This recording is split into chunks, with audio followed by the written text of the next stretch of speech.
Rebel News loves our cruises. We came up with the idea because we take no government money, so we needed a fundraiser, and it was a great way to do it. But they become a really well-loved part of what Rebel News does each year. Some people come on the cruise every year. We bring aboard your favorite rebels like Sheila Gunn Reid and David Menzies and Alexa Lavoie, and we also bring friends of Rebel News like Tamara Leach. Well, have I got some news for you? Rebel News and our friends at Juno News are teaming up for a super cruise this year. The first time our two companies have worked together on something like this. It'll be the vacation of a lifetime. You won't just be able to hang out with your favorite rebels, but the Juno team will be with us too. Here's Juno's Cian Bexte to tell you more about it.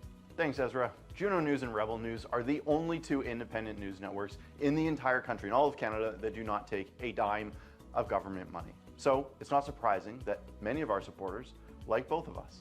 This cruise is going to be a great way for Juno News supporters and Rebel News supporters to spend some time together and with us, a week aboard the luxurious Holland America line as we sail through the Caribbean Sea, stopping in some pretty amazing ports for some sightseeing. But the best part really is going to be when we're at sea, because that's when our special panel discussions happen, speeches, special activities. And of course, we're all going to be having dinner together every single night, and we're going to be rotating through tables of special guests. So you might have me at your dinner table one night, Ezra Levant at your dinner table the next night, and someone else the following night. We're going to have some VIP guests here joining us on this cruise, so it's going to be a really exciting time. Thanks, Cian. I think this is going to be really fun. Technically, Rebel and Juno are competitors, but we have a lot in common in our belief in independent journalism and freedom of speech. I think our viewers are absolutely going to love this trip to see the best of both companies. And as I mentioned, it's a fundraiser for each of us too. So this cruise is going to be taking place from November 28th to December 5th of this year, 2026, in the Eastern Caribbean, departing from Fort Lauderdale and sailing aboard Holland America Line's MS Eurodam. It's a beautiful ship with great food, some awesome activities, and we're going to be visiting Grand Turk, San Juan, St. Thomas, and a private beach island called Half Moon Cay. You can see all of the details at thenewscruise.com. Thanks, Cian. This is the first time we're doing something like this, bringing Juno News and Rebel News journalists and fans together in person at sea for a full week of conversation, learning, relaxation, and fun. So head on over to thenewscruise.com for the vacation of a lifetime. That's thenewscruise.com. See you on the high seas. Rebel News loves our cruises. We came up with the idea because we take no government money, so we needed a fundraiser, and it was a great way to do it. But they become a really well-loved part of what Rebel News does each year. Some people come on the cruise every year. We bring aboard your favorite rebels like Sheila Gunn Reid and David Menzies and Alexa. Alberta is at a crossroads. For years, I've heard the frustration. I've felt it too, but frustration doesn't build a country. Preparation does. In my new book, Independence Blueprint, What Alberta Can Learn from Quebec, I break down the hard mechanics of sovereignty, what we can learn from Quebec's 1995 referendum, the research that's already been done, and what would actually come next for a free Alberta. There's the constitutional process, currency, pensions, continuity of services, trade, resource control, Indigenous partnership, and international recognition. These aren't slogans. This isn't fantasy. These are just hard facts and serious preparation. Whether Alberta stays or goes, we need to understand the stakes. Head over to buy your copy today at independenceblueprint.ca. Let's be prepared, because our time is now. Big news, Rebel News now has premium memberships on X, Locals, and right here on YouTube. For just $4.99 a month on YouTube, you'll get loyalty badges, custom emojis, and access to members-only chats during our live streams.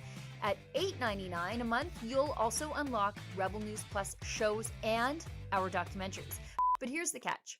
YouTube could cancel that premium tier at any time. That's why the best way to support us is at rebelnewsplus.com. It's just $8 a month, cheaper if you go annual, and you'll get exclusive extras like an ad-free site, comments access, and even the chance to submit op-eds. Wherever you join us, thanks for keeping our independent journalism alive and strong. Big news! Rebel News now has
You finished a long run.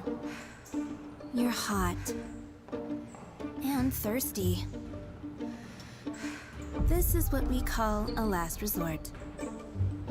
If your most recent electricity bill says the rate of last resort, then your rate is like the half-finished water bottle you noticed sitting on a bench. It will serve its purpose, but there are likely better options available. how much longer? You like the hat? Me too. Same strong message about making Canada great again, but in a really cool color, black and gold. There's other colors available, and it's an all-Canadian site. So if you want to signal your tribe or trigger a Liberal, go to mcgahats.ca today. You like the hat? Me too. Same strong message about making Canada great again, but in a really cool color, black and gold.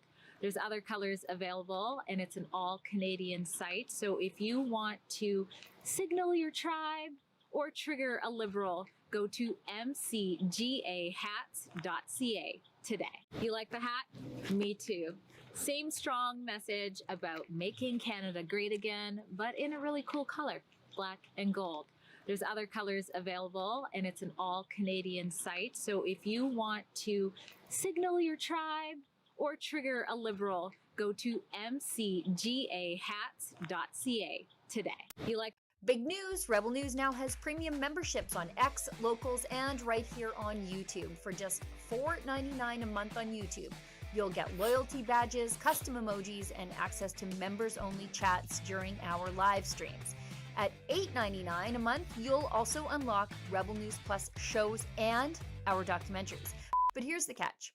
YouTube could cancel that premium tier at any time. That's why the best way to support us is at rebelnewsplus.com. It's just $8 a month, cheaper if you go annual, and you'll get exclusive extras like an ad-free site, comments access, and even the chance to submit op-eds. Wherever you join us, thanks for keeping our independent journalism alive and strong. Oh, hi, it's Ezra Levant here in Toronto with an important message because we need your help. Independent journalism in Canada is under attack. Government censors, big tech deplatformers, and the dying legacy media are all working together to maintain exclusive control on the information you receive. They don't want you to hear other voices like ours, and they really don't want you to be informed and to think for yourself. That's why the work we do here at Rebel News is so important. Our on-the-ground reporting, independent news shows, and special content you won't find anywhere else. It's all designed to give you trustworthy information and alternative viewpoints so you can decide for yourself. We don't get government money, and we are not owned by some big global conglomerate. We're funded by people just like you, so please support independent journalism and help us continue our work by subscribing and becoming a Rebel News Plus member today, right here on the page. Go to rebelnewsplus.com. Members get instant access to all of our shows, invitations to exclusive events, and access to our premium content like live event footage and documentaries you won't see anywhere else. Only Rebel News Plus members can join the conversation by participating in the comments section of our new website. That way you can have your say too. More than anything, though, you'll be able to take pride in supporting real, honest journalism, and you'll help our talented team continue to do the work to push back on the establishment. We really can use your help. We need it, in fact. So thank you, and enjoy Rebel News Plus.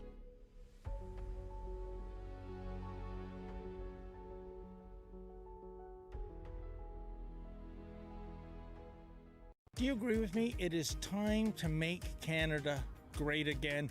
And that is why we at Rebel News have teamed up with MCGA hats to introduce, well, the fashion sensation of 2025. Oh, and by the way, these beautiful hats, they are made in Canada. We don't rely on cheap imports coming over from China. So what are you waiting for, folks? Show your pride. This is the perfect thing for a patriot to wear, or maybe there's a patriot in your life that you would like to gift such a hat. Please go to mcgahats.ca. That's mcgahats.ca. Don't be shy about it.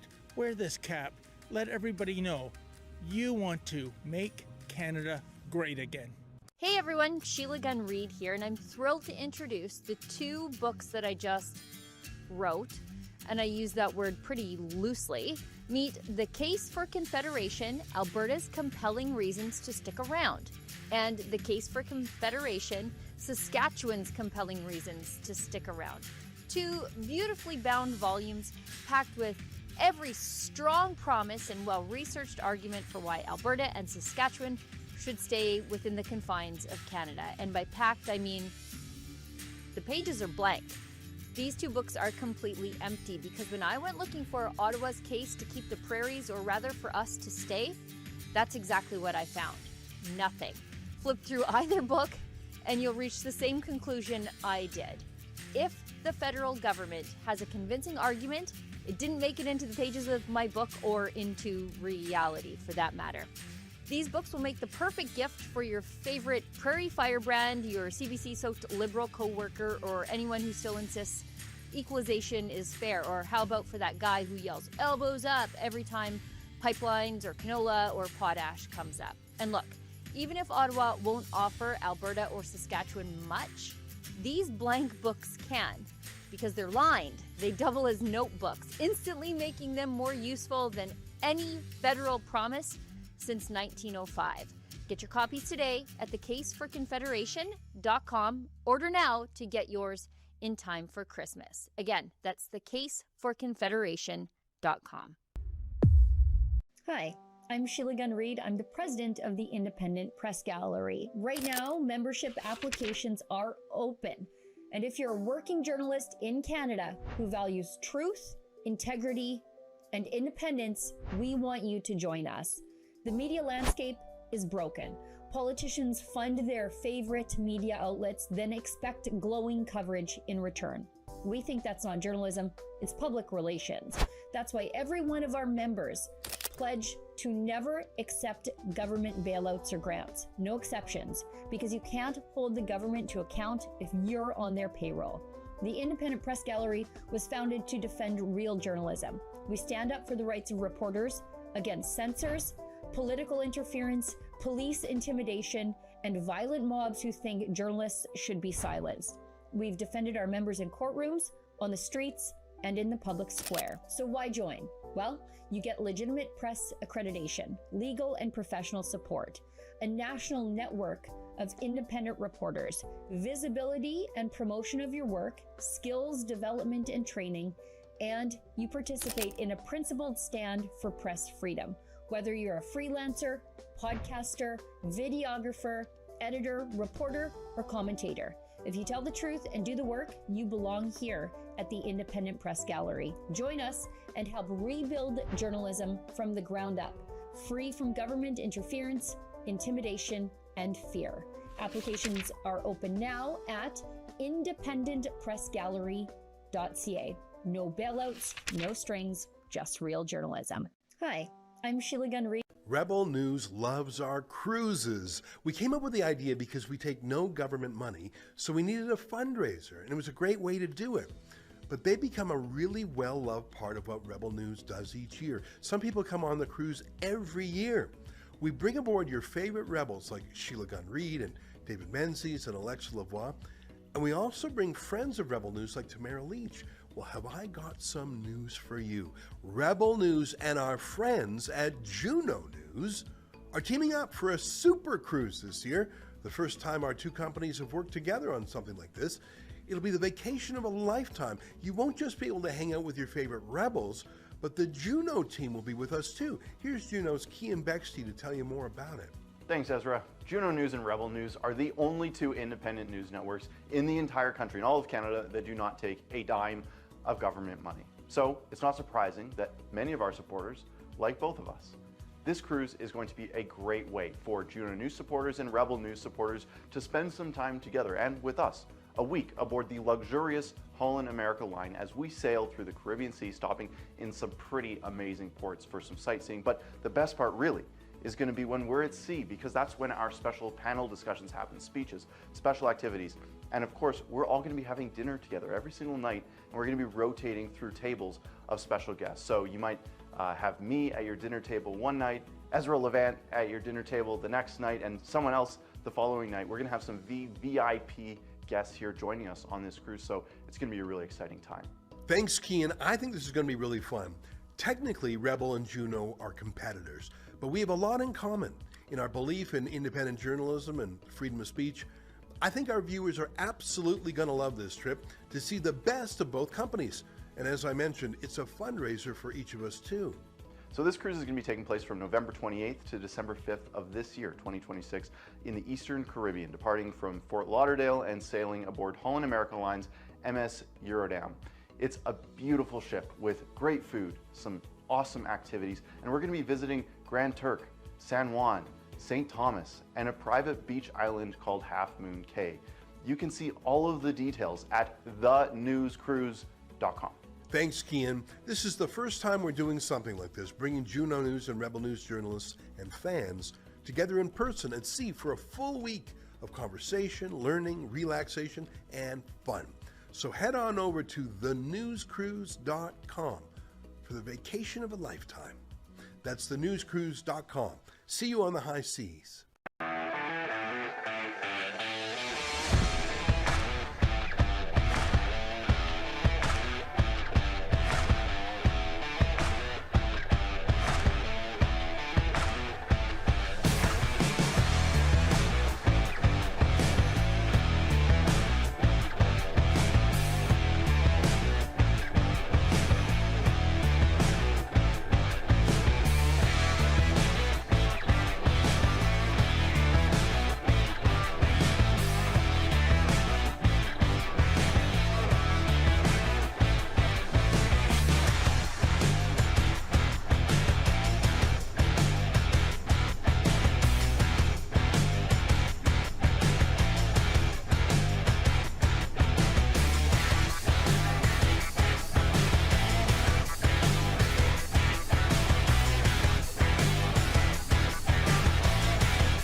Big news! Rebel News now has premium memberships on X, Locals, and right here on YouTube. For just $4.99 a month on YouTube, you'll get loyalty badges, custom emojis, and access to members-only chats during our live streams.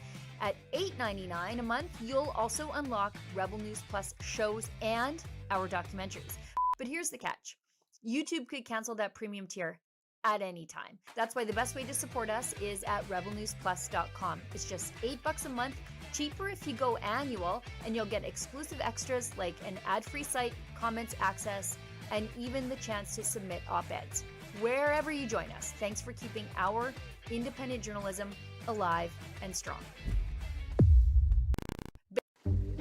There's one seat left in the movie theater. It's in the front row. You have a bad neck. This is what we call a last resort. If your most recent electricity bill says the rate of last resort, then your rate is like the front row seat in the movie theater. It will serve its purpose, but there are likely better options available. You like the hat? Me too. Same strong message about making Canada great again, but in a really cool color, black and gold. There's other colors available, and it's an all Canadian site. So if you want to signal your tribe or trigger a Liberal, go to mcgahats.ca today. Hey everyone, Sheila Gunn Reid here, and I'm thrilled to introduce the 2 books that I just wrote, and I use that word pretty loosely. Meet The Case for Confederation, Alberta's Compelling Reasons to Stick Around, and The Case for Confederation, Saskatchewan's Compelling Reasons to Stick Around. 2 beautifully bound volumes packed with every strong promise and well-researched argument for why Alberta and Saskatchewan should stay within the confines of Canada. And by packed, I mean the pages are blank. These 2 books are completely empty because when I went looking for Ottawa's case to keep the prairies, or rather for us to stay, that's exactly what I found. Nothing. Flip through either book and you'll reach the same conclusion I did. If the federal government has a convincing argument, it didn't make it into the pages of my book or into reality for that matter. These books will make the perfect gift for your favorite Prairie Firebrand, your CBC-soaked Liberal co-worker, or anyone who still insists equalization is fair. Or how about for that guy who yells elbows up every time pipelines or canola or potash comes up. And look, even if Ottawa won't offer Alberta or Saskatchewan much, these blank books can, because they're lined. They double as notebooks, instantly making them more useful than any federal promise since 1905. Get your copies today at thecaseforconfederation.com. Order now to get yours in time for Christmas. Again, that's thecaseforconfederation.com. Gun bans make great distractions. Trudeau may be gone, but Carney has picked up his same We rhetoric. will quickly, and I mean quickly, reinvigorate the buyback of Hunters, collectors, competitors, and defenders of tradition are still being targeted, while criminals run wild under Liberal policy.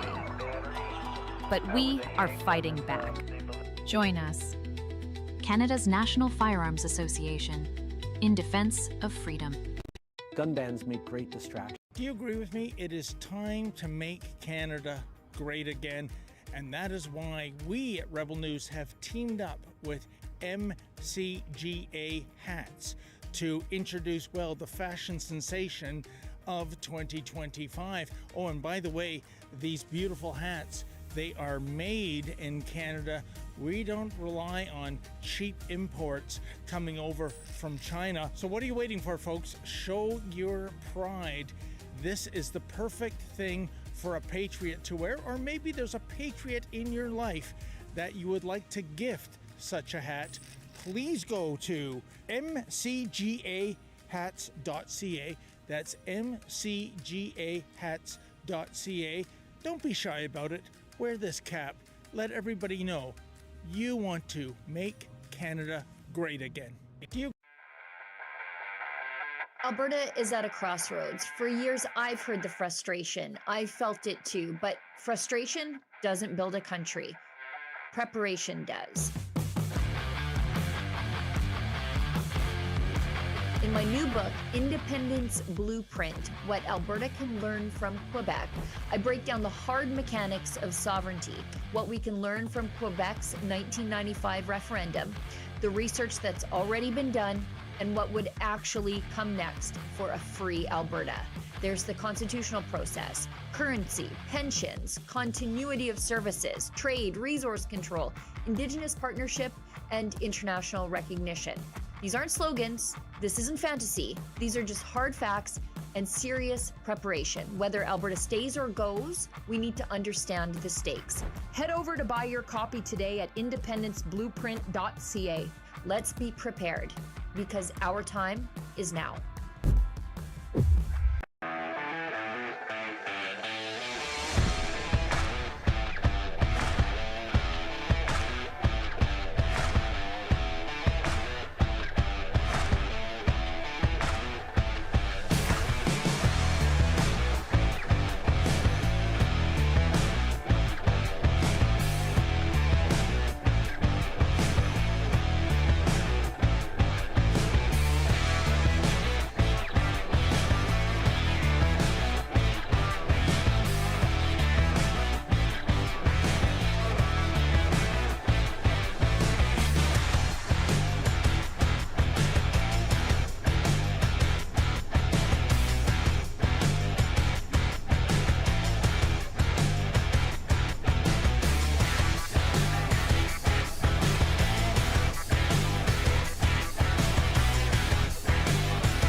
Rebel News loves our cruises. We came up with the idea because we take no government money, so we needed a fundraiser, and it was a great way to do it.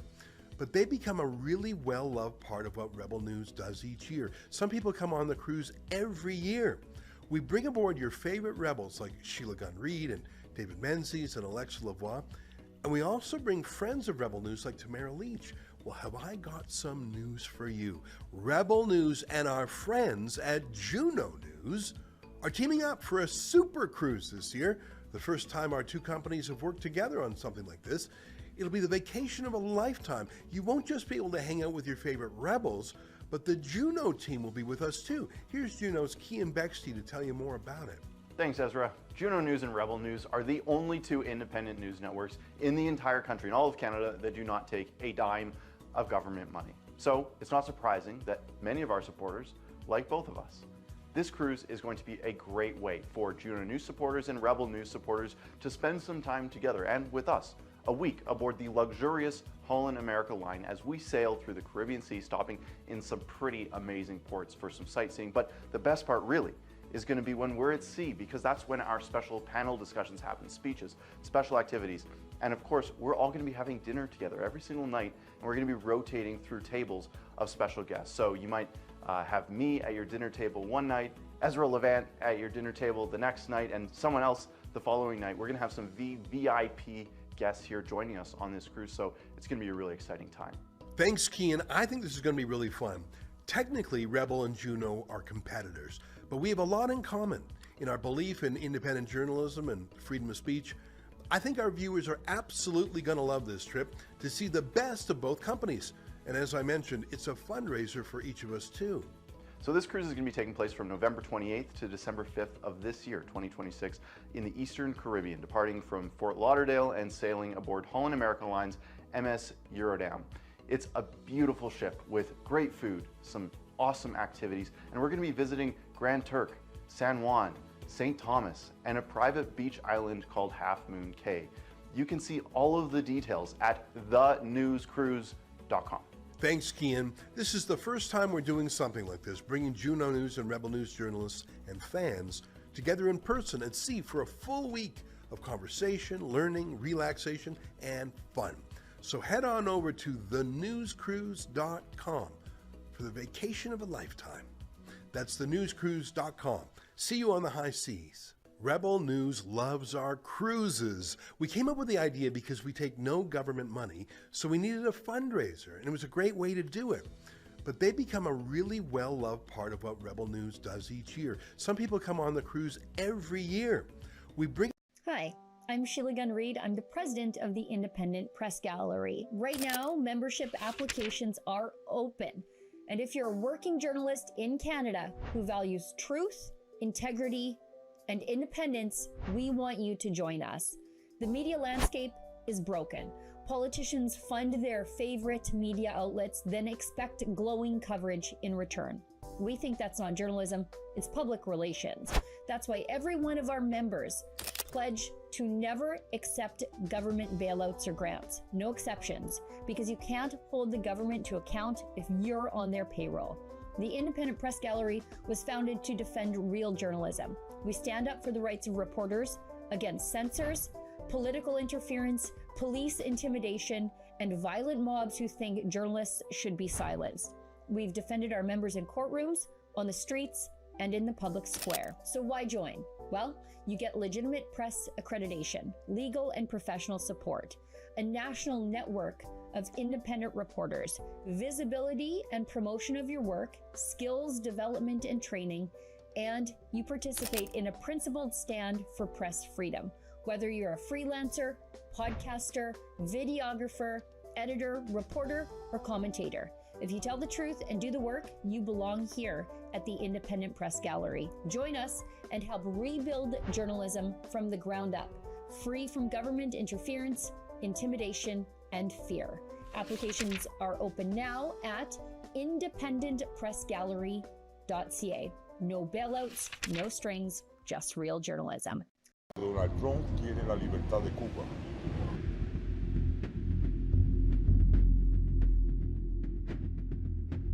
He want to hurt, but he don't want the communists. No quiere que the communists is looking for Muslims, no?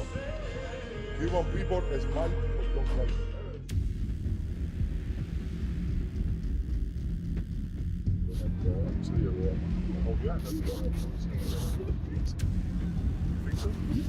Cuba is a failing nation, and you have to feel badly for Cuba.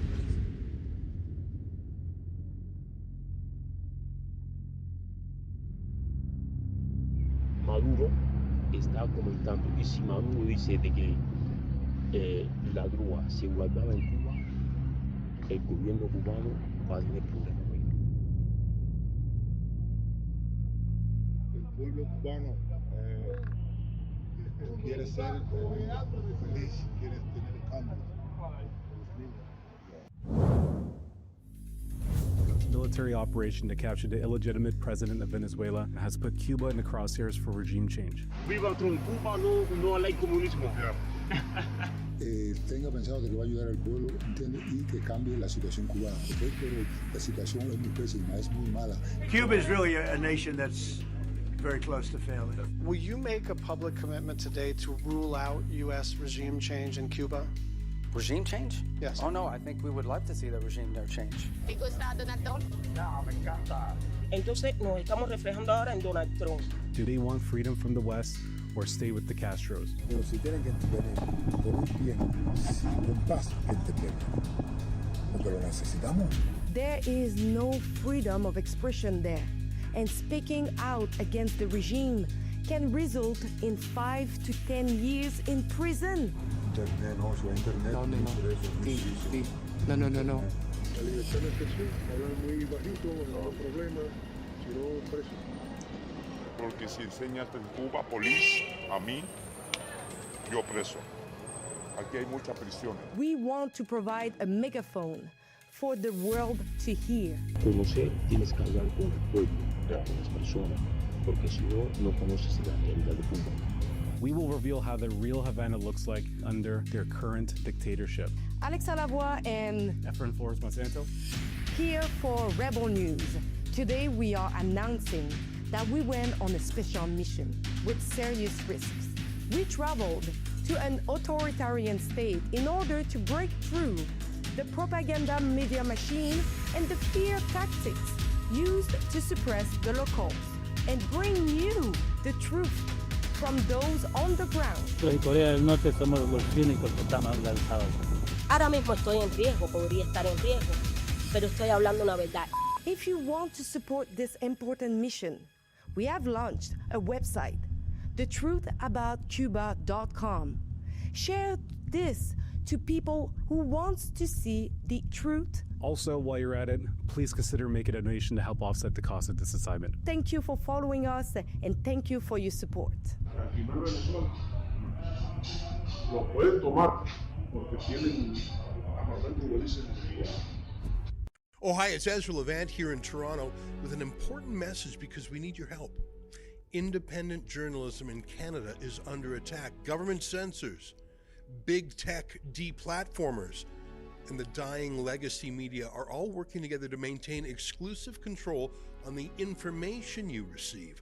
They don't want you to hear other voices like ours, and they really don't want you to be informed and to think for yourself.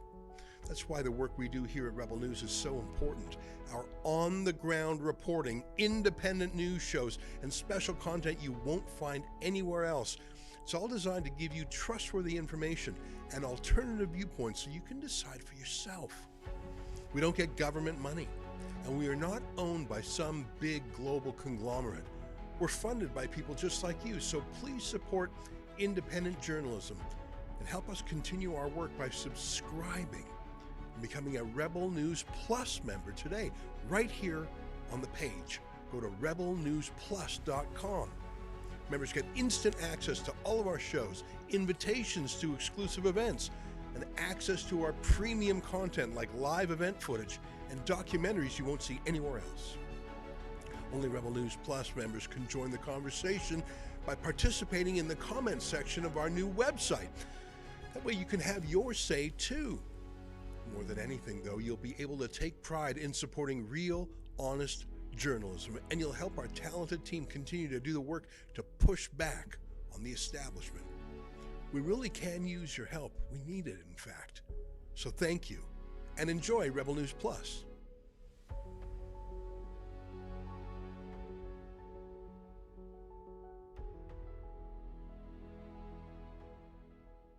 Hi, I'm Sheila Gunn Reid. I'm the president of the Independent Press Gallery. Right now, membership applications are open.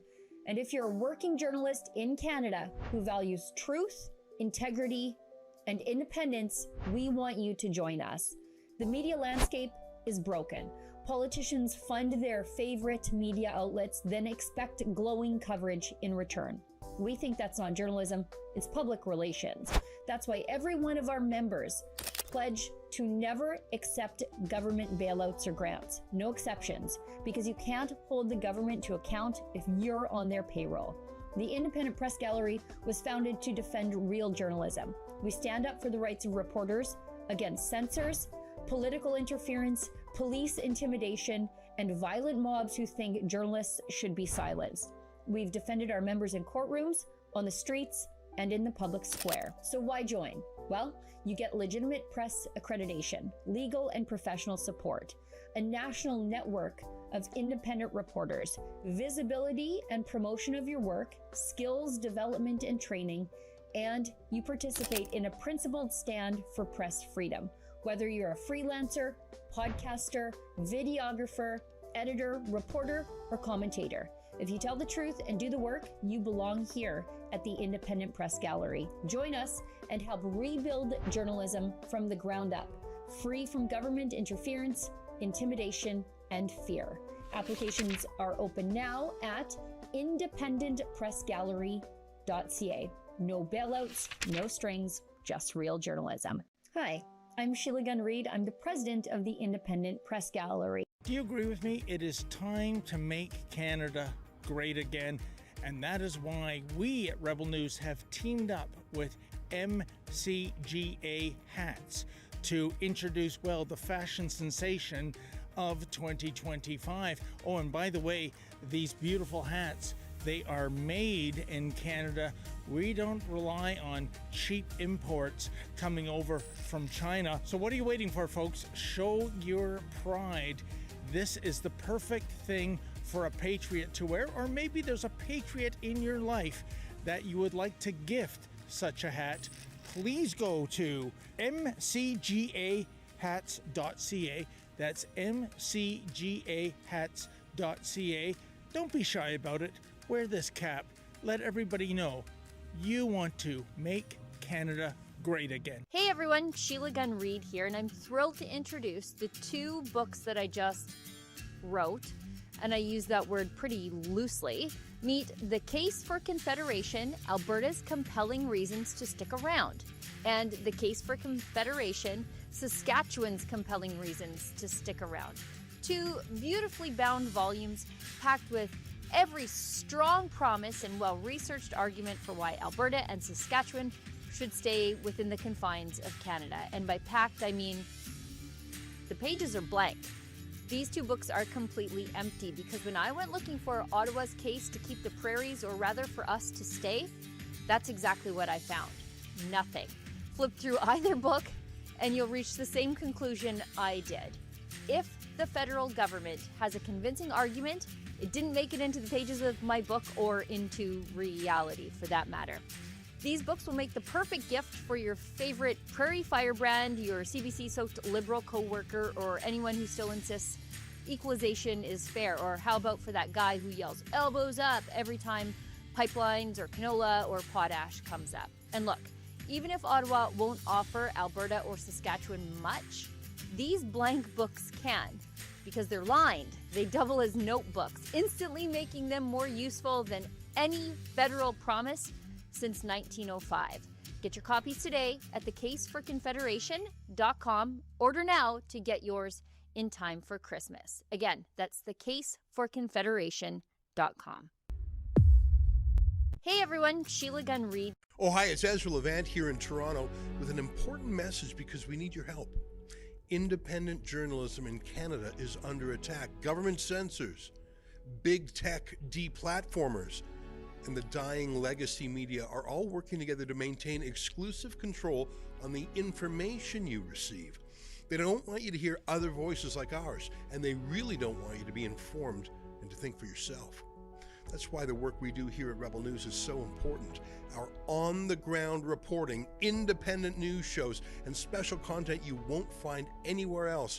It's all designed to give you trustworthy information and alternative viewpoints so you can decide for yourself.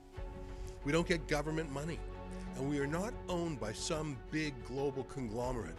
We're funded by people just like you, so please support independent journalism and help us continue our work by subscribing and becoming a Rebel News Plus member today, right here on the page. Go to rebelnewsplus.com.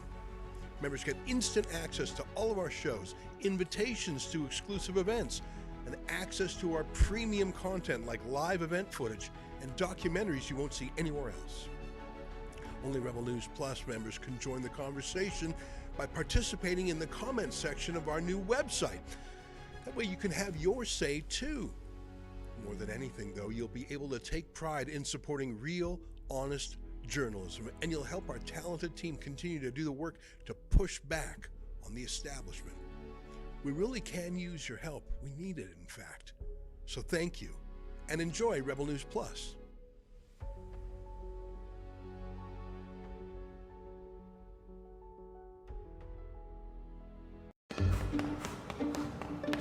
You've finished a long run.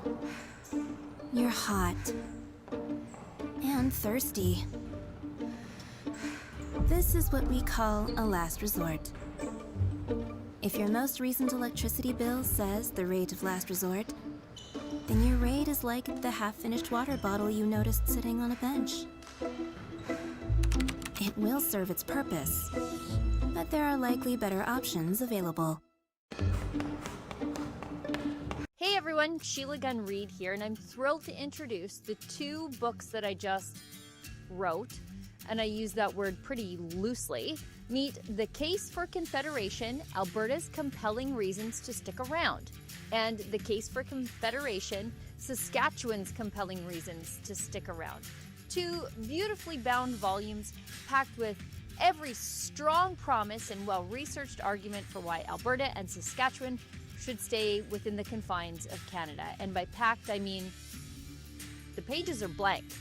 These two books are completely empty because when I went looking for Ottawa's case to keep the prairies, or rather for us to stay, that's exactly what I found. Nothing. Flip through either book and you'll reach the same conclusion I did. If the federal government has a convincing argument, it didn't make it into the pages of my book or into reality for that matter.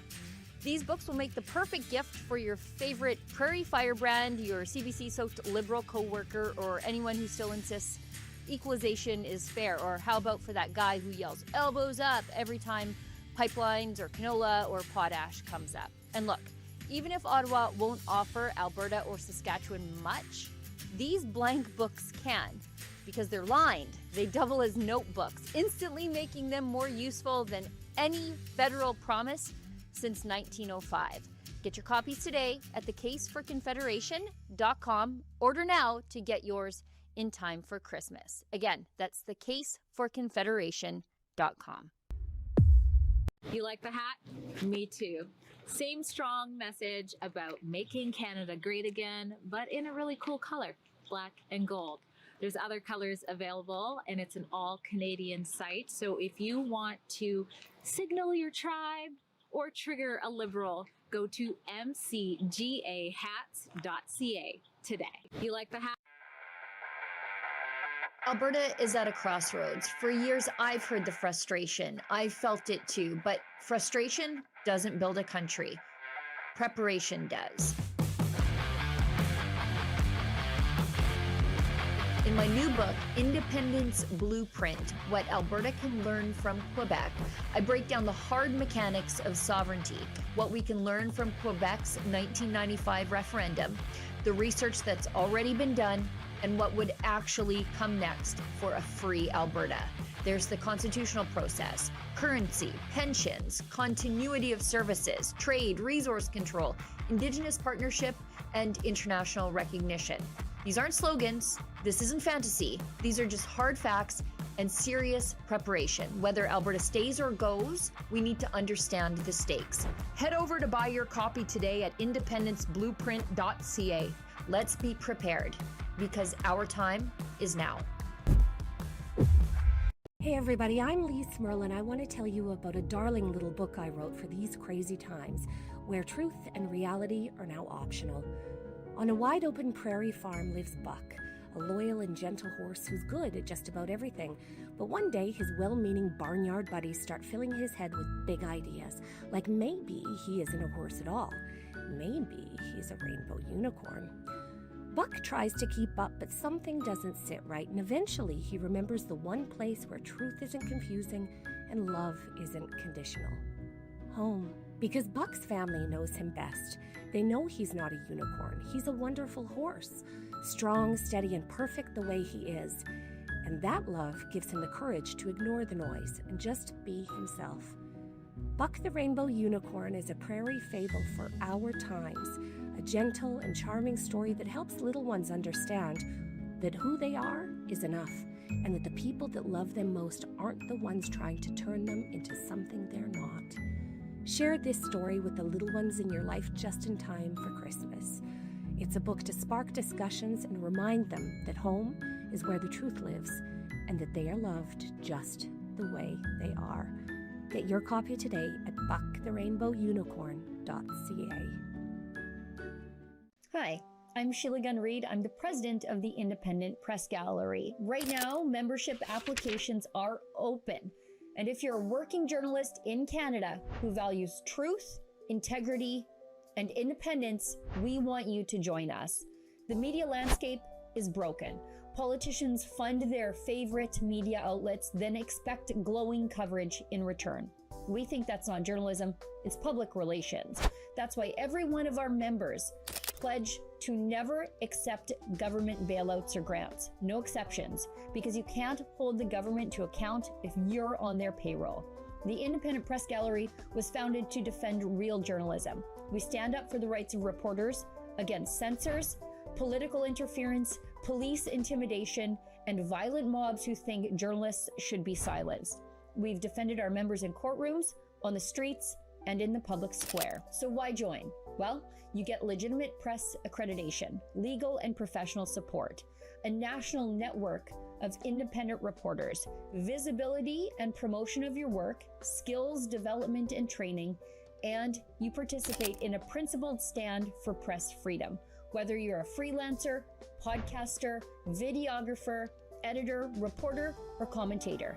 If you tell the truth and do the work, you belong here on at the Canadian Independent Heritage. Press. I would ask all in-person participants to please read the guidelines written on the updated cards on your table, measures that are in place to help prevent feedback incidents and protect the health and safety of all participants, including and especially our interpreters. There is a QR code on that card that links to a short awareness video if you need more information.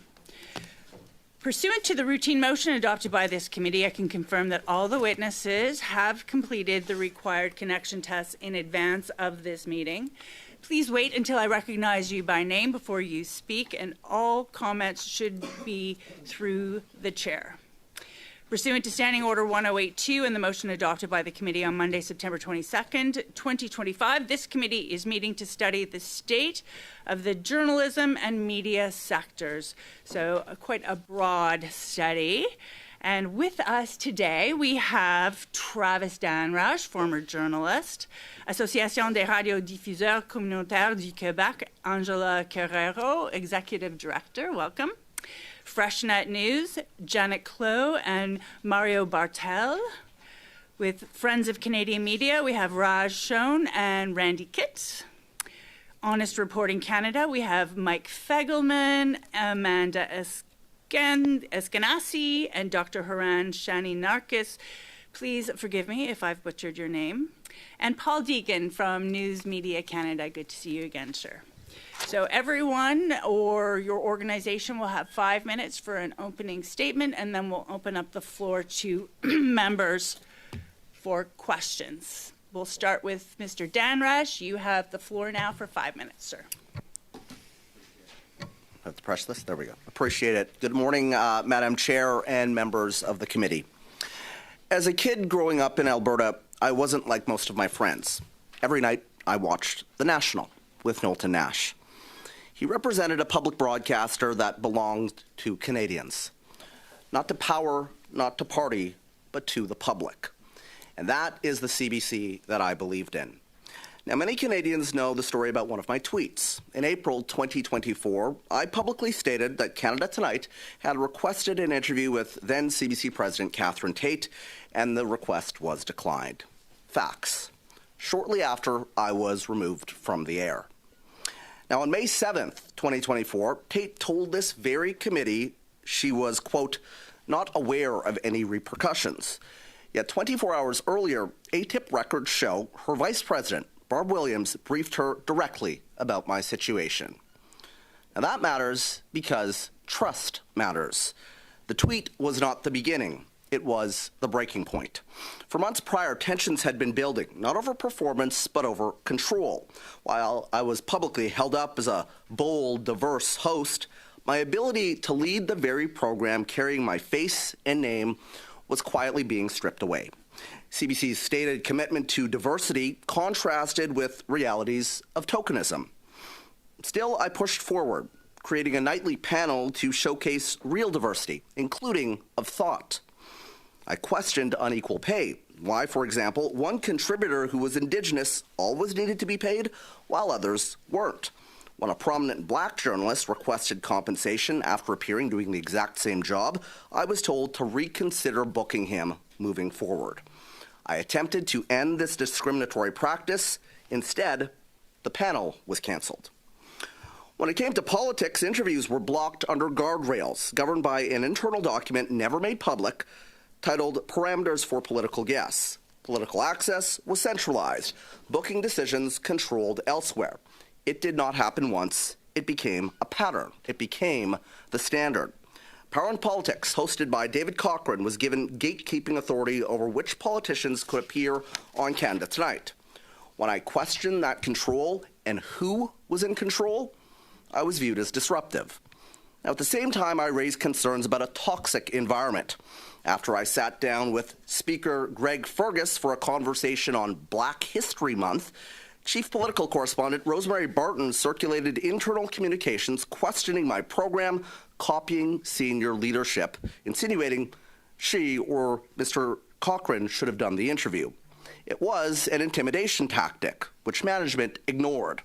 I and others raised concerns about bullying behavior by senior figures, including Mr. Cochrane.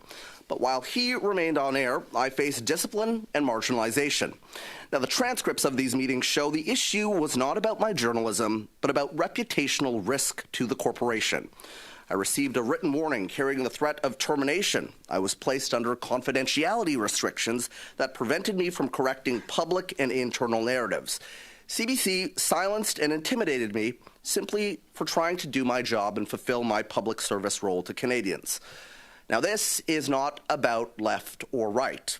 It's not about one tweet or one career. It's about systemic control, tokenism, selective enforcement, and a toxic culture where intimidation went unchecked. When I refused to waive my rights under the Canadian Human Rights Act in a proposed confidentiality agreement right here, and a gag order, essentially, my role was not renewed. My union, tasked with protecting my rights as an employee, told me explicitly, quote, it's very much a normal thing that we use. After 25 years in journalism, my career ended. That dream I had as a kid of working at CBC shattered along with my trust in it. Now, inside the newsroom, the message was unmistakable and did not need to be spoken. I raised concerns. I challenged centralized control and bias. I fought for real diversity and equal standards. I tried to do my job as a journalist. Within months, I was pulled off the air, disciplined, restricted from speaking, stripped of my primetime program, and eventually out altogether. Now, if you were still working there, would you feel safe raising similar concerns? This is how silence becomes culture. It's how whistleblowers are intimidated. Public institutions do not weaken from scrutiny. They weaken when they avoid it. The CBC that I believed in was strong enough to withstand accountability. if it is to endure as a public broadcaster worthy of Canadians' trust and over $1.4 billion of their money, it must be strong enough to withstand it again. Accountability is not destruction, it is survival. Thank you for your time. Thank you. And next we go to Angelica Carrera for the Association des radiodiffuseurs communautaires de Québec. Excusez-moi, je ne sais pas si j'ai dit. I don't know if I said your name correctly, but you have 5 minutes starting now. Thank you. Madam Chair, members of the committee, thank you for giving me the opportunity to share some observations as part of the study on journalism and the media in Canada and Quebec. I would also like to commend the work of the committee, which made accurate and relevant recommendations in its third report. As the Executive Director of the Association of Community Radio Broadcasters of Quebec, I have the privilege of observing the work accomplished by these stations. We have 37 stations, radio stations, spread across the province, from Montreal to Matagami and the Île-de-la-Madeleine, for example. Most are francophone, but some are bilingual or anglophone, such as the station in Blanc-Sablon. They therefore cover a huge geographical area, sometimes with only meager revenues per year. The work they do is creative, tireless, and sometimes miraculous. There are also media outlets that have been around for many years, which have stood the test of time despite the difficulties. The vast majority of stations employ at least one journalist, sometimes 2 or 3 or 4, for a total of about 50 journalists who work to provide local news coverage rooted in the reality of their respective communities. Community radio stations have always enjoyed the public's trust, and this was confirmed by a study conducted by our association in 2024. Furthermore, it is not enough to simply say that you are doing local journalism. You have to actually do it. The physical presence of journalists in community stations is to be distinguished from cases where news is generated by means other than humans, or where broadcasts merely relay information from the largest nearby urban center. But in addition to the physical presence of journalists and all their volunteers, because there are many volunteers, it is their mission and raison d'être that make them excellent ambassadors for the local community. Their mission is to serve the community in which they are rooted. In fact, it is the community that creates and manages the radio station that has the community's interests at heart. It is important to remember that these are non-profit media outlets, and they play an essential role in protecting freedom of the press and defending the public's right to quality information. Their content is diverse, non-partisan, comprehensive, and reliable. We therefore provide the kind of local journalism that the committee refers to in its second recommendation. And it is true to say that it needs support, a lot of support. Indeed, as I said at the beginning, community radio stations operate on meager revenues that are dwindling year after year. And when people seem to say they are heavily subsidized, that is very unfortunate, because the only provincial subsidy they receive for their operations does not even cover the normal salary of one of the company's employees, or barely. These subsidies are difficult to renew, even after many years. For the federal government, we have the Local Journalism Initiative, which we really appreciate, and a little project funding is offered for those who manage to qualify, but it is not enough. Fortunately, we are stepping up our efforts to promote the Community Radio Initiative, which could be managed by the Community Radio Fund of Canada, in an attempt to increase the funds available to all community radio stations in the country. We are asking the government for annual operating funding of approximately $30 million to provide around $85,000 per station, which is still very modest compared to the funding provided or needed by other broadcasters. This assistance would help ensure basic financial viability. Otherwise, radio stations must rely on advertising revenue to try to make up for this shortfall. But as several experts have already pointed out, this advertising revenue has clearly shifted to foreign platforms, which are gobbling up almost everything. This is not new.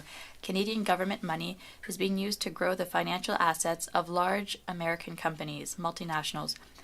This goes against the buy local policy promoted by this same government.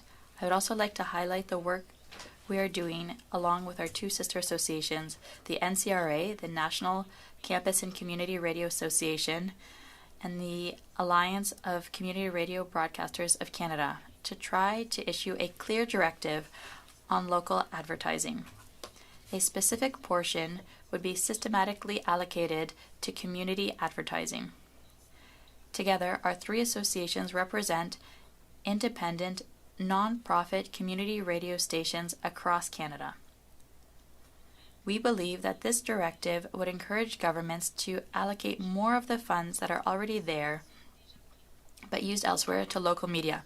It is a reallocation of existing funds. It's not a new request. But above all, we believe that advertising broadcast in this way would have a much greater and more lasting impact on Canadians.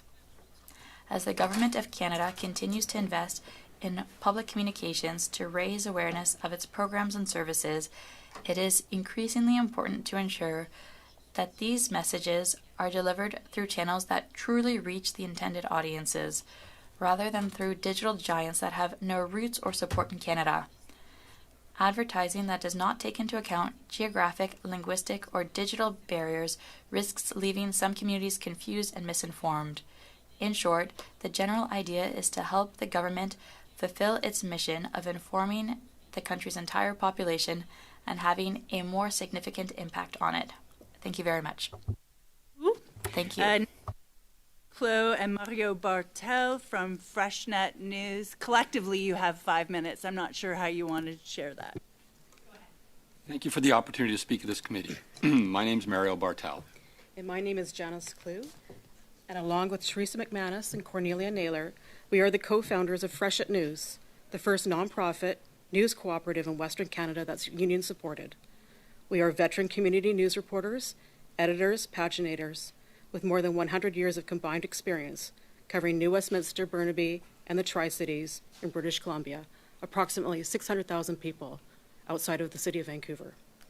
Last April, Glacier Media, now called Lodestar Media, closed our 3 online publications, the New Westminster Record, Burnaby Now, and Tri-City News, in the middle of the federal election. It meant we couldn't cover the all-candidates meetings, our candidates couldn't get their messaging out, and our readers were lost about who to vote for. This is dangerous to democracy. When I originally landed at the Tri-City News in 1991, virtually every community in the Lower Mainland was served by at least 2 local papers. Consolidation and closures winnowed that down to 1 in most communities by 2015. Then, in August 2023, the same month our Meta social media shut down, Glacier Media stopped printing our newspapers altogether. The company said online was the only way forward. It wasn't. Less than 2 years later, 5 rapidly growing cities and 2 villages immediately east of Vancouver were left with little or no local news source. That meant decisions made at city halls and school boards got no independent coverage. There were no stories about young athletes and emerging artists, no coverage of local events, festivals, parades. What may have been no longer economically viable to Glacier Media was untenable to the journalists who have dedicated their careers to sharing those stories. After all, we live in those communities too. So the 4 of us got together with a co-op developer, and with the support of our union, Unifor Local 2000, we put together a plan to keep our communities informed. We spent the summer and early fall of 2025 learning about co-op structures and governance, fundraising, and doing community outreach. People told us they didn't know what was happening in their hometowns anymore. On October 15th, we launched FreshNet News Online, a single title covering all our communities. It's named for the annual spring runoff from the northern snows that wash down the Fraser River past our cities. It symbolizes renewal, a fresh start. 2 months later, we revived a print edition. We're monthly for now, but we plan to increase to twice a month in April, with our ultimate goal to return to weekly publication. We're 4 journalists who never had to give much thought to the business side of our craft, the ads that ran between our stories, and the distribution network that got those stories to readers. The learning curve has been steep, but our journalism skill set has made us adept to changing gears when needed. The communities are responding. Our website traffic grows every week, as do subscriptions to our weekly email newsletter. Advertisers are eager to get into our newspaper, and readers are scooping up the newspapers, 20,000 of them, from our distribution points at city halls, community and cultural recreation hubs, grocery stores, coffee shops, and barber shops, senior residences. We even get calls to replenish. We truly feel our model of nonprofit, locally rooted journalism that's accountable to the communities we serve is a way forward as corporate media gives up. But what we're doing is not new. In fact, across the United States, as corporate media abandons communities due to lack of profits, reporter-led news organizations and collectives are filling the gap. Still, supports are lacking for journalism startups in Canada. We've come this far mostly on a volunteer basis as we continue looking for jobs. Our severance and EI benefits have dried up. Our fundraising at community events and through an online crowdfunding platform has comprised mostly small individual donations, $10, $25, $100 at a time. We don't have charitable status, so we can't issue tax receipts that might shake loose transformative big money support. Foundation funding frequently looks for a proven history, something that's difficult for a startup to provide. Grant opportunities are often like fitting a square peg into a round hole, and the few that are journalism specific, like the Local Journalism Initiative, are already oversubscribed and don't provide funding for critical supports like hiring ad reps who can bring in ad revenue or covering costs like software subscriptions, insurance, printing, and distribution. Make no mistake, many of the media's industry's wounds are self-inflicted. Too much growth too quickly back when times were flush, too much consolidation, too many resources expended chasing bad ideas, too many owners that are investors rather than people who believe in the mission of news. Those owners would have us believe the news business is dead. But from our experience in the past few months, since we started Freshet News, has been quite the opposite. People want to be connected to each other and their communities, free from algorithms. Businesses want to share their stories with local customers, and journalists want to be able to write and keep sharing the stories.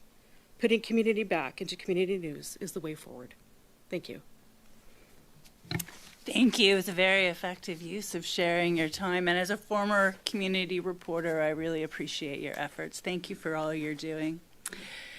Next, we have the Friends of Canadian Media, Raj Shone and Randy Kitt. I expect an equally engaging back and forth between the two of you.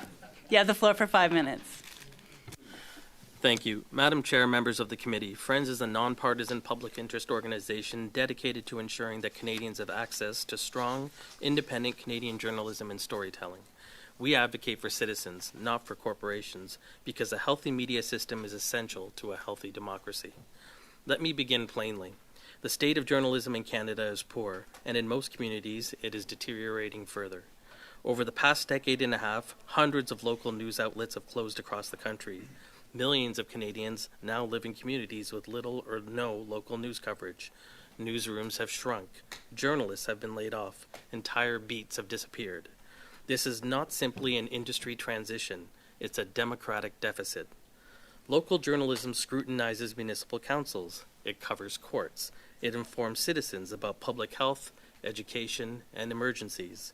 When journalism disappears, civic participation declines, polarization increases, and misinformation fills the vacuum. Governments have taken important steps, including the Journalism Labor Tax Credit, the Local Journalism Initiative, the Online News Act, the Online Streaming Act, and support for CBC. These measures matter. They demonstrate recognition that journalism is not just another sector, it's democratic infrastructure. But the structural disruption facing Canadian journalism remains profound. The economic model that sustained local news has been destabilized by global digital platforms that capture advertising revenue while investing minimally in Canadian news production. That brings me to 5 areas where federal leadership is essential. First, the Online News Act and the Online Streaming Act are critical to creating a sustainable funding framework for local news. These laws must not be weakened, traded away, or hollowed out through exemptions or side deals. Regulatory certainty and enforcement are essential. Second, eligibility for the Journalism Labor Tax Credit should be expanded to include broadcasters. Broadcast newsrooms, particularly local television and radio, face financial pressures similar to print. They too are pillars of local accountability. Third, Parliament should close the loophole in Section 19 of the Income Tax Act that allows full deductibility of advertising on foreign digital platforms. Canadian advertising dollars should not receive preferential tax treatment when they're directed to foreign platforms rather than Canadian outlets.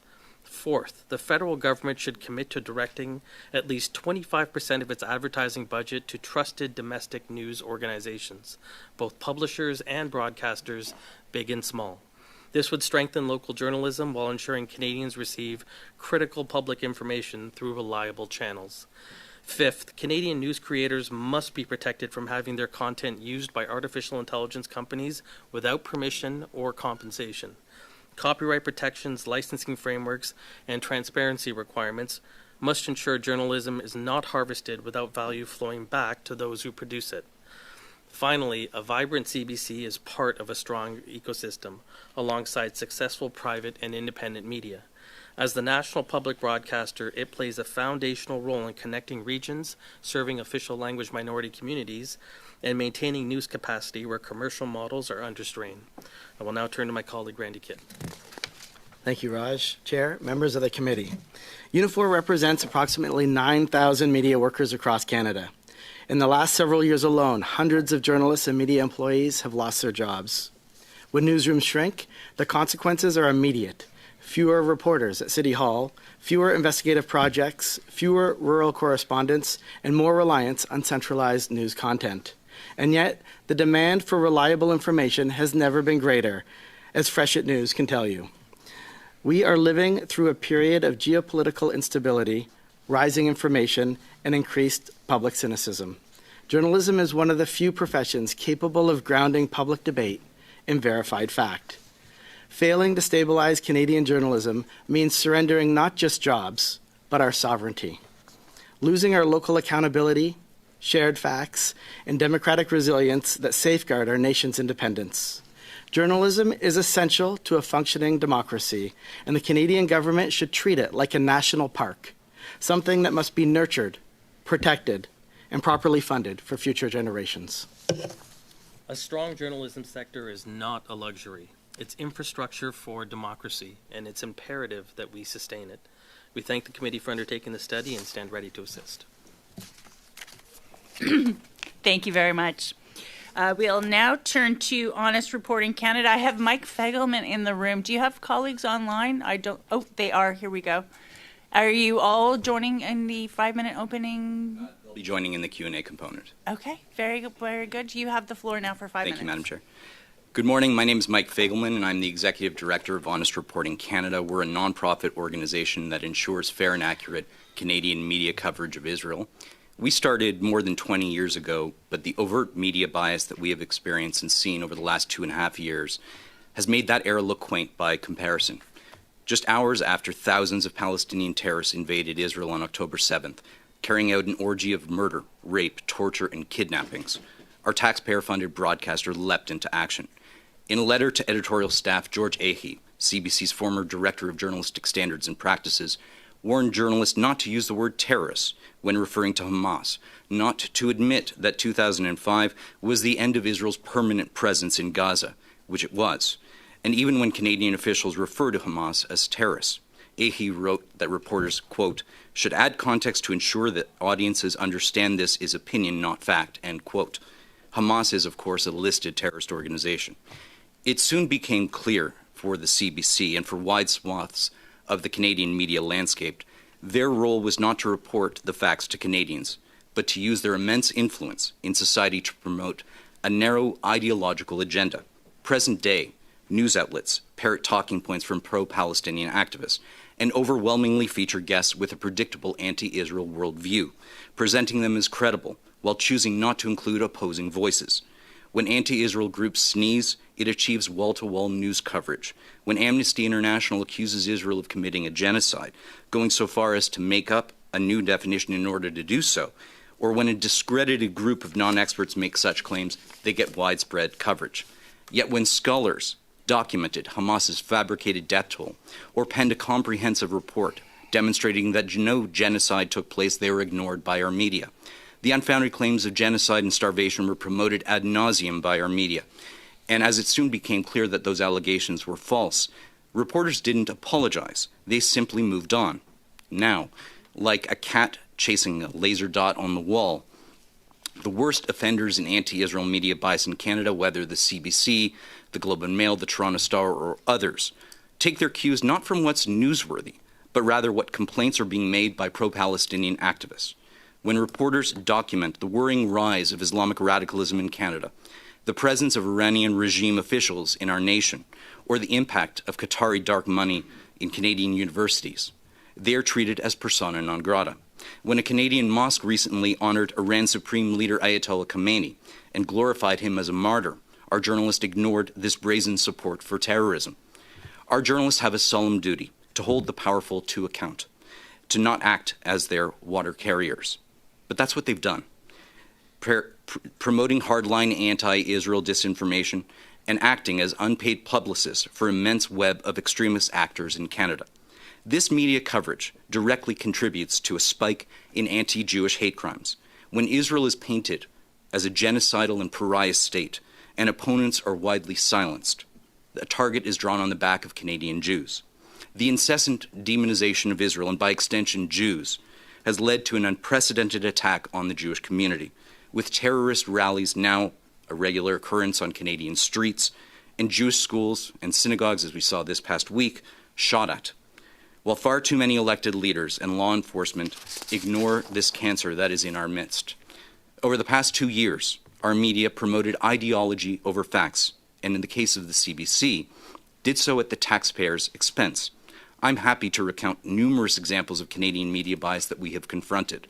When our media act as stenographers for a regressive and hateful worldview, it's not reporting the news, it is creating it. And when our leaders stay silent, they let it happen. Our elected leaders must take the lead to remedy this situation. In my written testimony and submission to this committee, I've offered 3 concrete courses of action that you can take directly to counter these critical issues, and I would be happy to elucidate them today for anyone interested. As well, I've brought with me here today 2 colleagues, Dr. Haran Shani-Narkis, CEO of InnoHives, and Amanda Eskenazi, Director of Education at HR Canada Charitable Organization. They conducted a comprehensive review of the CBC's coverage of the Israel-Hamas war and have provided real scientific evidence of asymmetric coverage. It isn't an opinion that the CBC is one-sided. We now have scientific, irrefutable proof. Canadian taxpayers fund public broadcasters to provide accurate, impartial, and reliable information. When media outlets choose ideology over facts, they fail in this fundamental duty, leaving Canadians misinformed on issues of national security, on issues of terrorism and international conflict. This is not merely a concern for one community. It affects every Canadian's right to understand the world as it truly is. Restoring trust in our media is not a partisan issue, but a national imperative. Parliament must act now to ensure that our media serve Canadians with facts, with fairness, and with integrity, because an informed public depends on it, and our democracy requires it. Thank you.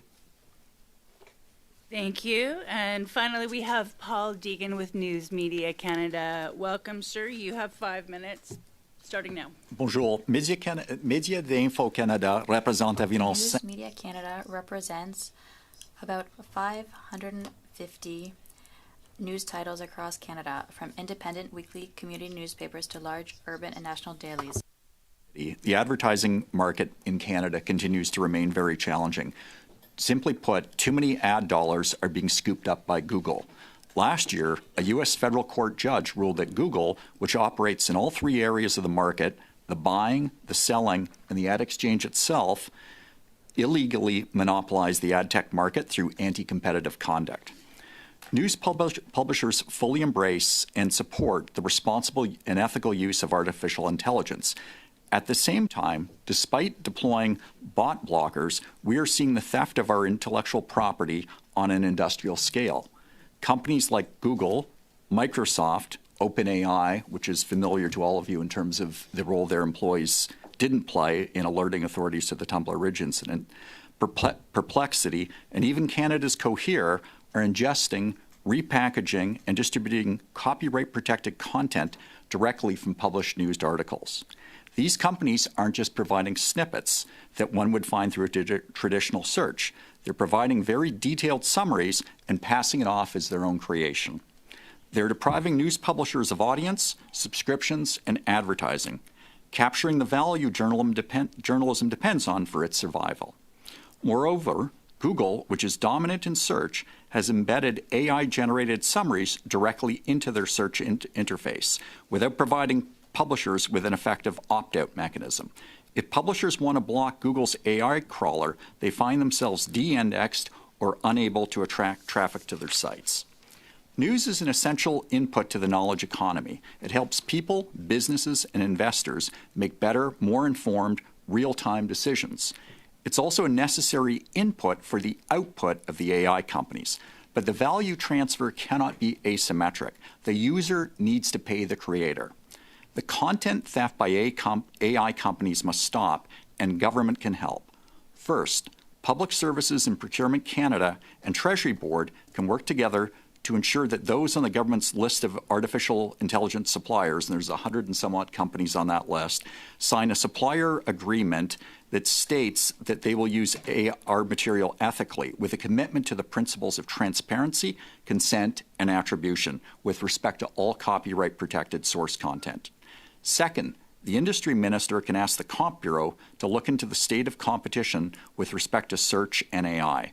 Googlebot should be split into two crawlers, one for AI and one for search. That would help level the playing field between publishers and Google and between other AI companies and Google. Those companies have no incentive to sign commercial agreements with publishers when Google's AI services are getting the content for free. Third, the Copyright Act should not be amended to include a text and data mining exception or be weakened in any way. Rights holders must be protected, no exceptions. On the positive side, the Online News Act, while imperfect, is working for Canadian news publishers. Prior to the Act, and in an effort to thwart it, Google and Meta did content licensing deals with a number of news publishers. Most of our members, however, were left out in the cold, without a cent. Today, whether you're a large publisher or a smaller independent, you're getting about $16,400 per year per full-time journalist. For example, the World Spectator from Moosomin, Saskatchewan received almost $80,000 last year. Prior to the Online News Act, most of our members never saw a dime in content licensing from these American big tech firms. Between the Online News Act and the Canadian Journalism Labour Tax Credit, which rewards those who maintain and grow journalism jobs, there's finally a level of predictability for business planning, which is translating into a level of stability in many newsrooms, where we are seeing investment after years of cost-cutting. Both these measures should be maintained. Let me turn briefly to government advertising. Despite the government's stated Buy Canadian policy, changing its agency of record, and spending tens of millions of dollars each year, news publishers are not seeing any meaningful federal government ad dollars. Yet when a bank, a retailer, or a car company runs a national or regional campaign, news publishers do okay. That's because their chief marketing officers know we are a great way to reach and engage Canadians. So why are we only seeing micro pennies on the dollar when it comes to the federal campaigns? It's simple. The government's agency of record is doing what is easiest and most profitable for them, and that's programmatic advertising through American big tech firms. We hope the committee will recommend an advertising set-aside that you heard about earlier. An ad set-aside done right on the publishing side, we, for example, reach 86% of Canadians who engage with newspaper content each week. It's time for the government to think more like a marketer who cares about reach and efficacy. We can help you reach engaged audiences better than anyone. For advertisers, whether governments or the private sector, credible journalism strengthens trust while delivering better business results in a brand-safe environment. There's absolutely no reason the federal government shouldn't use Canadian news brands to inform Canadians. Nous vivons dans une ère de désinformation. We're in an age of misinformation and disinformation amplified by algorithms. Facts are essential. Quality information created by real people who have fact-gathering, fact-checking, editorial, and legal review, and being accountable costs real money. Thank you. Thank you. Members, questions from members, starting with Mrs. Thomas for 6 minutes. You have the floor. Awesome. Thank you so much. Thank you to each of you for being here today. My first set of questions is going to go to Mr. Dhanraj. Mr. Dhanraj, I'm just curious, there was a document that you talked about in your opening remarks called Parameters for Political Guests. Would you be willing to table that with the committee? I would. Perfect. Thank you very much. Appreciated. Now, I just want to get to the bottom of this. Can you talk a little bit about any pressure that you experienced at the CBC to shape stories in a particular fashion? Sure, I can, but I do want to spend part of my time, because I am here speaking, and this is my story, but over the past several days, and even when this story initially came out, there have been other CBC employees, current and former, that have come forward to me that are afraid to speak out publicly, and they have sent me some statements. So I'd like to, if I can, read into the record some of what I have been getting from current and former employees. This is a current employee at the CBC. I've been with CBC for 10 years, and I have witnessed and experienced multiple incidents of the misuse of taxpayer dollars, racism, favoritism, nepotism, sexual harassment, and verbal abuse. And then she goes on to outline specific examples. This next individual was someone that you would all know if I said their name. They left the CBC after a 10-year career. The end of their statement says, without exaggeration, I experienced toxicity every single day, and it was almost always from the same people. It was not subtle. It was not hidden. It was part of the daily reality of working there. She goes on to say that she was set to interview Catherine Tate on air. I introduced myself to her in the makeup room as the host. In front of others, she responded, I didn't know I'd be interviewed by somebody who looks like she is 14. That moment stayed with me. It was dismissive, inappropriate, and reflected a broader culture in which respect was not always equally extended to everyone. On Mr. Cochran, this was one of his former producers. His toxic behavior extended beyond editorial matters and was more often than not deeply hypocritical. While he publicly presented himself as a supporter of diversity, he actively undermined the contributions of colleagues who were minorities. This is somebody who left the industry and had to go to another country.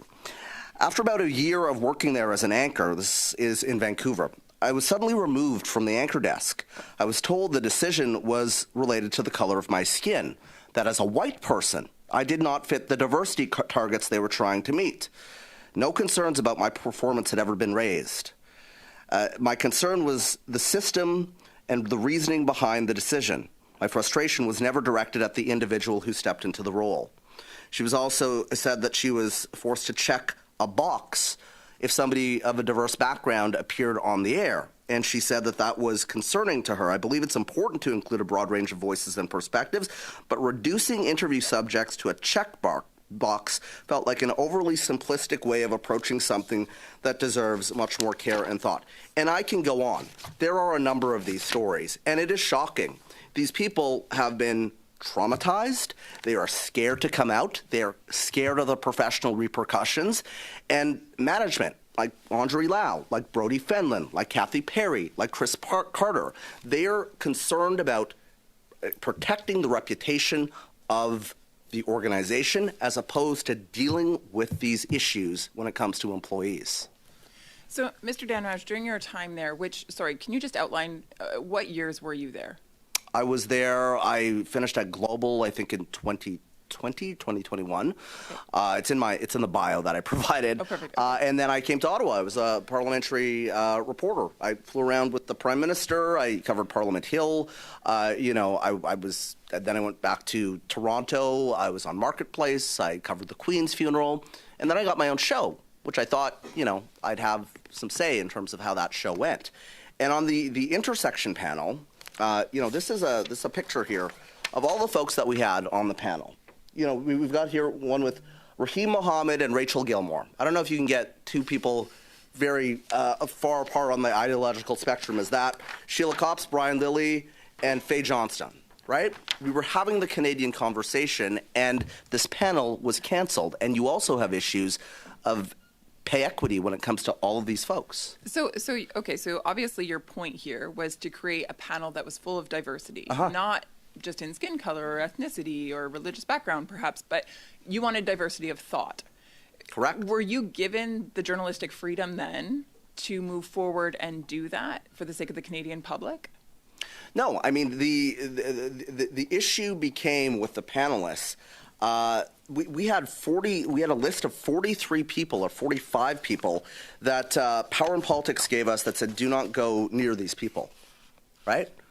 And some of these folks were like reporters, like Robert Benzie. There's a story breaking at Queen's Park, and we're on at 7 o'clock. We should be able to call, somebody who covers Queen's Park and talk to them.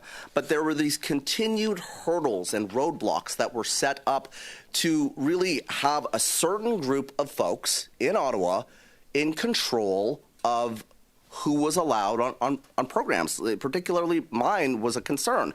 And there were repeated episodes of conservatives being blocked. I mean, I have the G chats right here. I said, in terms of getting folks on, that we need to have balance. It's not about just having a show with conservatives or just with liberals. But if Power and Politics is going to have liberals talking points on all the time, we should have balance as a network. And I said, we are in contravention of Section 11 of, I told Brodie Fenlon this, and also Andre Lau, repeatedly. We are in contravention of the Broadcasting Act if we are not providing equitable time for all perspectives. So I don't want to flood the show with conservatives, but I do want to have balance. And there are, and this is all I can talk to my legal team, because some of this is before the Human Rights Commission in terms of how this happened, but there were repeated attempts over and over and over again. At one point, I heard, okay, well, maybe you can have NDP folks on, but conservatives are a no. It should blow the Canadian public's mind that this was the stuff that was going on. Mr. Alcide, you have the floor now for 6 minutes. Thank you, Madam Chair, and thank you all for those opening remarks. My first question is for Ms. Clue and Mr. Bartel. Firstly, it's a pleasure to meet you both. Ms. Royer speaks very fondly of you. I'd like to focus on a highlight of your opening remarks. You noted a lack of support. I quoted this because I thought it was interesting and well said. Grant opportunities are like fitting a square peg into a round hole. From your experience in building a new outlet, what are the biggest barriers facing independent journalism, startups in Canada, and what do you believe would best help address those barriers? Well, we're journalists, and we've run head on and into some of the challenges of creating a viable business and some of the costs of that. The local journalism initiative has stepped up with some funding for us, so that helps cover some wage for our crew. But that doesn't deal with, we need to hire someone who can sell ads. We don't know how to do that. We shouldn't be doing that. We're journalists. So we want to maintain that separation between the ad side and the journalism side. Luckily we have found some people who are willing to help us and off the side of their desks and get us going. But to go forward, to ramp up, we have to become professional at every level of this. And so some of that infrastructure support is critical to this. We ran in headlong into just how expensive some of these things are, software licenses to allow us to produce a newspaper, web hosting fees, insurance, all these things that we were completely oblivious to in our role in the newsroom have come home to roost. And luckily our crowdfunding gave us a good foundation to start tackling some of these things. But again, as we move forward, becoming a viable business will mean backfilling a lot of those things with support. Fantastic. Over the past few years, certainly we've seen a significant number of community newspapers close or reduce their reporting capacity. You highlighted this in your opening remarks. From your perspective as a longtime local journalist, reporter, could you speak to what happens to community accountability and civic engagement when local news coverage disappears? I believe you highlighted that it was dangerous to local democracy, but I'm keen to see you expand on that if possible. We became a news desert. We have news deserts and news poor jurisdictions. And Glacier Media closing us in the middle of the federal election was quite bad. So we've had people pretending to be reporters sit at the media desk in council meetings and They're reporting when we're not. So that's dangerous. Perfect, thank you.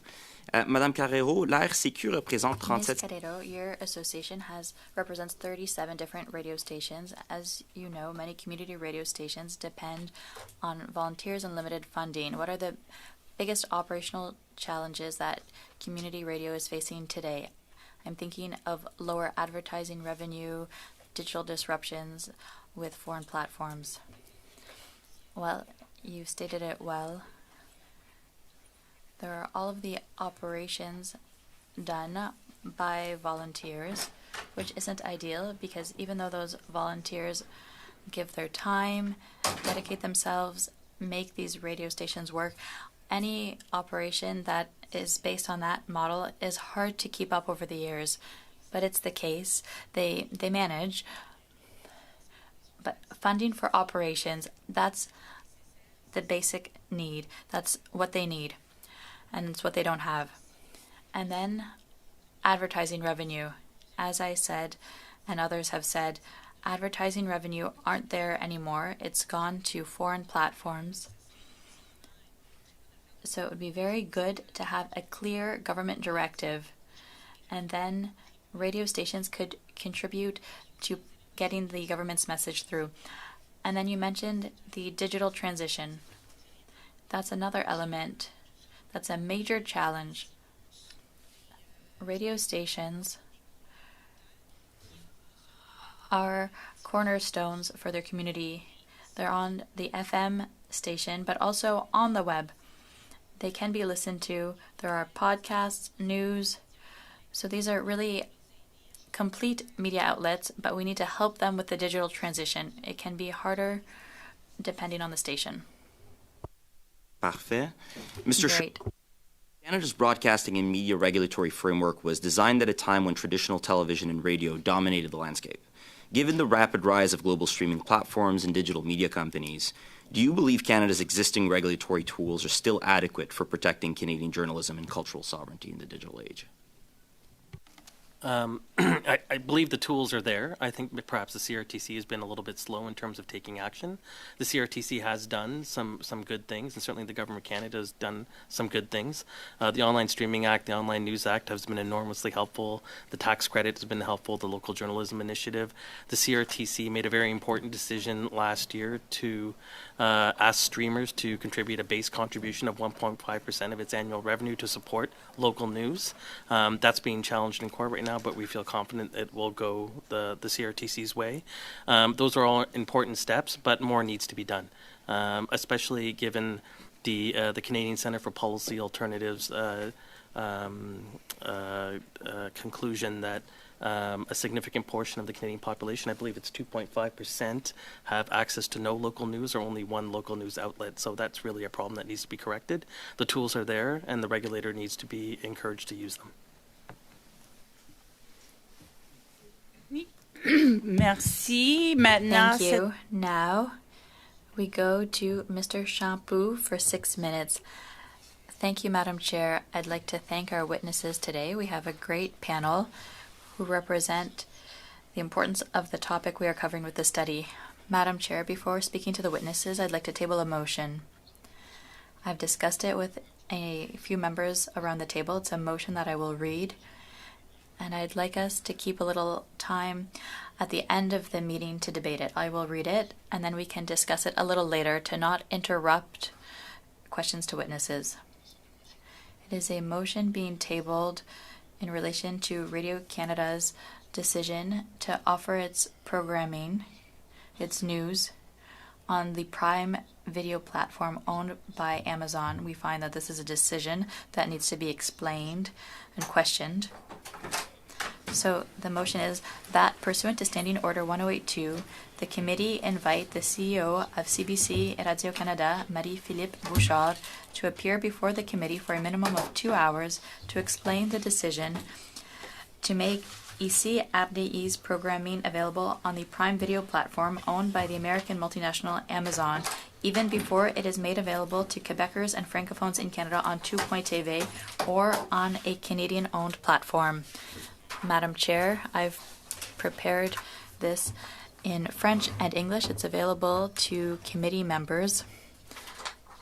If I may, I'd like to ask us to reserve time at the end of the meeting today to discuss this motion so we can explain the spirit of this request from the Bloc Québécois. I think everyone agrees.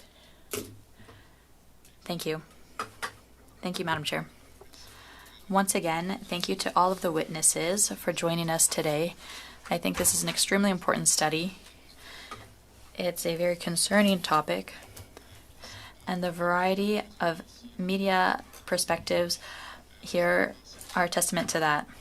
I'll start with Ms. Carrero, because we've heard a lot about community media, and we know that times are tough. Support isn't what is needed. I also want to ask a question to Mr. Deegan, who represents written media, but you talked about the local journalism initiative. Have you noticed a decrease in support through that program for your members? Is the support still what your members need it to be? Because I know it's essential for local coverage in Quebec and elsewhere. So what is the state on the ground for your members with the local journalism initiative? Yes, the LJI is something we appreciate. It's funding that's there for stations. We haven't noticed a specific decrease as such. Stations request it and they hope to obtain it. However, we always hope it will be renewed in time for budget 2026. That's what we are hoping for. And sometimes, even if a station has that LJI, it needs to be possible to hire someone. It's not just getting the subsidy, but being able to use it. But that's another kettle of fish, but I just wanted to mention it. The LJI is something we really appreciate, and we really hope to see it renewed in budget 2026. I'd like to ask a question to Paul Deegan as well. I know your members often use that very important program, the Local Journalism Initiative. For written media, it's very important. Andréane Larouche, the member for Shefford, received from the Val West newspaper in her area. She was told that the funding had decreased by 30% this year, which has a huge impact on small written media in the regions and community outlets. Is this a concern you've seen at News Media Canada? Oui, pour les journaux. Yes. For newspapers, it's about 37,000 per journalist this year. But we have about 200 journalists under this program. It's very important for weeklies and other independent community media. Have you heard from your members that the program was less generous with them this year? Yes. So there's still the expectation that this program would be increased, which is necessary to address media deserts. Media deserts, news deserts are everywhere. Thank you very much. Back to you, Ms. Carrero. We heard earlier about artificial intelligence, and this will be coming up often in the study, surely. As community media, I imagine you don't use AI to prepare the news and broadcast it, but some media are using that technology due to economic reality, but often they use programs that you don't have access to. So what is your perspective on that distortion and the equity of the rules? I imagine it wouldn't be a cause for celebration. Correct. I think you are correct. Community radio is based on principles that they try to keep up. And if there are people who could use AI, it would be community radio stations because they don't have staff. They don't have the necessary funds. But it's not consistent when we see that others can benefit from subsidies. So this is a real issue. We need to maintain our mission. Those tools are there. We can't deny it. But we would like to have assistance in that regard. A question to everyone. For advertising from the federal government, the transfer of advertising from traditional media towards digital media since 2019, I've been in this role, and since 2019, the same thing has been asked, that the government spend less on foreign digital media and more on traditional media. The Friends of Canadian Media have been talking about that for years. I'm sorry, Mr. Chaput, but your time is up. There's no time for an answer. You can answer a little later. Thank you. The next time, perhaps. Mr. Diot, you now have the floor for 5 minutes. Thank you, Madam Chair. Mr. Dhanraj, I found your testimony quite fascinating. I was a journalist for myself for 30 years. I was also a national director of the Canadian Association of Journalists. Journalism has indeed changed. You noted that you used to sit down and watch Knowlton Nash as the voice of, a trusted voice. I also remember Lloyd Robertson as a kid watching him. Peter Kent, Stanley Burke. Ironically, Peter Kent stepped down in 1978 after criticizing political interference from the Liberal Prime Minister. So the CBC does talk about being diverse, inclusive, fair, and balanced, yet one of the CBC's premier segments is something called At Issue, which features Toronto Star journalist Chantal Hebert, Athila Raj, and Globe and Mail journalist Andrew Coyne. In what universe is this diverse, fair, or balanced as a news panel? Well, I mean, the National makes their own decisions, I suppose, in terms of who they put on that panel. And it's Rosie's panel, so Miss Barton's panel. So I guess you can have to talk to her about the editorial decisions. But what I was attempting to do on this program was have that diversity of opinion. And when they canceled the panel, I sent in a note to panelists asking for feedback, and I was disciplined for that. And I just want to talk about this NDA that I got, because it's important. Because I was raising concerns about editorial, and I was slapped with this NDA here, which is a practice that the CBC is using frequently, which was raised by Dave Seglins, and you guys all have the paper. Dhanraj has considered whether he has a human rights complaint with respect to the issues in dispute, and by his signature below confirms that he does not. Further, he confirms that he seeks no right or remedy under the Canadian Human Rights Act as amended with respect to the issues in dispute, and any such claim is barred by this agreement.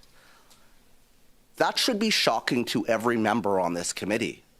And I hope that other members on the committee take an interest in terms of the issues that I'm outlining here, because it is very important. We should not have a public institution silencing their own employees and having them waive their rights under the Canadian Human Rights Act. That should be shocking. Getting back to the bigger issue of the fairness and balance in news, you mentioned at one point that CBC management actually prevented you from interviewing conservative leader Pierre Poilievre on your show. Can you describe what happened there? Yeah, well, I basically wasn't allowed to pick up the phone and talk to conservatives. I have some G-chats here, which I just want to, read you part of this. I'm talking to my senior producer. I'm saying, okay, this is an editorial discussion. Can we get a conservative perspective on this, is essentially what I'm saying. It is a no to the Conservatives, I'm told. We can't chase anyone from the entire party. The chase is with PNP. So if Power and Politics is not able to secure a Conservative or somebody that presents an alternate perspective, then we are not allowed to. I'm told at one point, we're sure that there's a myriad of other types of interesting guests that you can chase outside of the Conservatives. Can I be included on conversations with power and politics? That's not how we work. I say to management, by playing petty office politics, we feed into conservative narratives that we have a bias against them. Canada Tonight is a melting pot of news of the day, and politics and decisions from it largely impact Canadians. So we need flexibility to respond to emerging stories. So yes, I wasn't even allowed to pick up the phone and call to request Pierre Poilievre. Look at what happened when I had Melissa Lantzman on my show, right? I was threatened to be pulled off the air, which CBC then said in a news statement they didn't threaten to do that. There are recordings of them trying to do this. Why do you think they were doing that? I mean, there's an effort to essentially protect those in Ottawa in terms of their perspectives on these things, in terms of who they want on the show. It should be about, we did an interview with Karen Johnson, my co-host on the new podcast I'm doing. It is out right now. She's another former CBC employee that is talking about the toxic culture. She said that she alleges that she was called a brown Barbie, a bimbo, but she says that it's a very high school culture. And these are things that this is fine. If you have hosts doing that, it's not fine, but but management, you are responsible for dealing with it. And so if management is not going to do anything, if the president of the CBC is going to come here and expect a tongue lashing and then be able to go back to the CBC and continue to get funding without accountability, these practices will continue. So shame is clearly not enough to get the CBC to a place where they will hold themselves accountable. So it's incumbent upon this committee to do that. Ms. Royer, you have the floor now for 5 minutes. Go ahead. Merci, Madame Chair. I'd like to begin by welcoming witnesses from my community, Janice Clue and Mario Bartel of Freshet News. Thank you both for your decades of service. When Glacier Media's Tri-City News closed last year, it was a devastating loss for our riding of Port Moody, Coquitlam. And I'm extremely grateful that veteran reporters like yourselves stepped forward. I'm sorry, Ms. Royer, your audio is a little low for the interpreters. I'm hearing that they are having trouble hearing you. Can you try moving your boom closer to your mouth and see if that's any better? Is that better? Is that better? Madam Chair, is that better? Yeah, I think it's better. A little bit better? Okay. Yeah, just keep that boom close to your mouth. It just sounded that you were a bit far away. I'll keep it close. And is that, are we going to start the clock from the beginning? No, you can have your time back. Okay, great. Thank you. Okay, merci, Madam Chair. I'd like to begin by welcoming witnesses from my community, Janice Clue and Mario Bartel of Fresh. No, I'm sorry, Ms. Roy. The audio is still not getting good. it.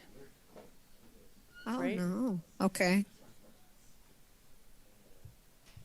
Let me just check the connection. I'm going to suspend for a minute while we try and work this out, okay? Okay. Merci.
We do not have good sound from Ms. Royer. So instead, I'm going to pass la parole à Monsieur Tumba. The revenue are one of those ways to make up for that shortfall. There are also other ways of proceeding. Community radio stations have bingos, for example. That helps with funding as well. So these are ways to address a need that isn't covered by subsidies. So it's something very important and has always served the model of these media outlets. That's how they operated for a long time. It's nothing new. So it's a loss from recent years, and that's why we're really calling for a return of that advertising revenue. Thank you, Ms. Carrero. Mr. Bartel, Ms. Cleux, what you experienced last year, I don't know how to describe it, but you are a model of resilience in the face of challenges, because despite what you went through, you came back, and we can tell you love media, you love your work. My question is, when you talk about having bigger donations, do you have like a number in mind in terms of funding? Well, we did launch a founders club that allowed people to donate $1,000, a minimum $1,000, and we recognize them in ads in our newspaper, house ads in our newspaper, and the campaign didn't really get going as strongly as we wanted to because we kept running into roadblocks with trying to issue tax receipts. We're not a charity. And a few efforts we did try would have run afoul of CRA, and we didn't want to do that. We didn't want to do anything illegal or that would come back and bite us. So we don't know. I mean, we got some support from our union and some other groups that did step up selflessly and say, that we believe in this too. This is important. This is important for our community. But we don't know what kind of potential is out there if we don't have some of these tools available to us, like being able to issue tax receipts and that. And we spent a lot of time trying to investigate things. My colleague here, Janice, has spent a lot of time writing grant applications, and as we said, it's often fitting a square peg into a round hole where we're trying to get grants as cultural or as institutions, things like that we kind of fit into, but it all depends on how you look at it. So it's a lot of effort to find money wherever we can to try and give us that foundation that we can build upon. Pour terminer, M. Deguin, je vous entendais parler de votre Deguin, intervention. I listened to your opening remarks. You want Canadian media, you want the Government of Canada to consider them. Do you think some media outlets are not taken into account by the Government of Canada? What would be your proposal to move forward? L'année dernière, je pense. Last year, I think the government spent about $75 million on advertising, but for all of the newspapers of Canada, it's less than $2 million. For La Presse in Montreal, when La Presse has a campaign, or let's say a big Canadian bank had a campaign in Quebec, La Presse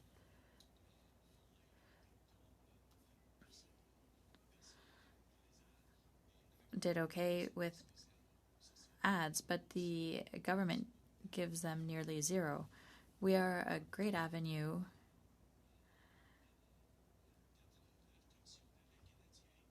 to reach Canadians, but the agency of record means that it's more profitable, and these are programming ads like with Google. Thank you. Now the floor to Mr. Shampoo for 2.5 minutes.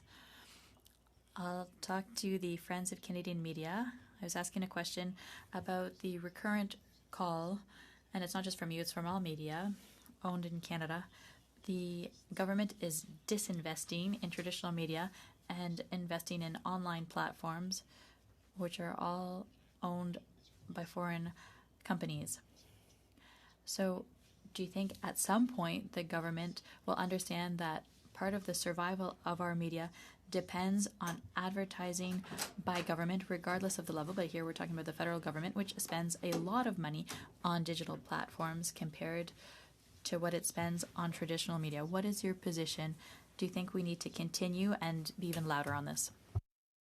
I think there's two steps the federal government could take. First of all, as we said in our opening remarks, if they allocated even 25% of their annual revenue, annual advertising revenue budgets to publishers and broadcasters, that would have a substantial effect. Even a relatively small diversion of internet advertising revenue to Canadian news media would be hugely beneficial to these entities. Over and above that, as you mentioned earlier, the advertising deductibility issue has been something that Friends has been raising for countless years. We issued a report in 2017 and 2018 called Close the Loophole. I encourage everyone in the room and on the committee to Google the report and listen to it. This has been a long-standing issue. We think it's a simple, clean, easy measure that has a very successful precedent in traditional advertising, would actually raise money for government rather than cost money. We haven't really seen any serious arguments against it.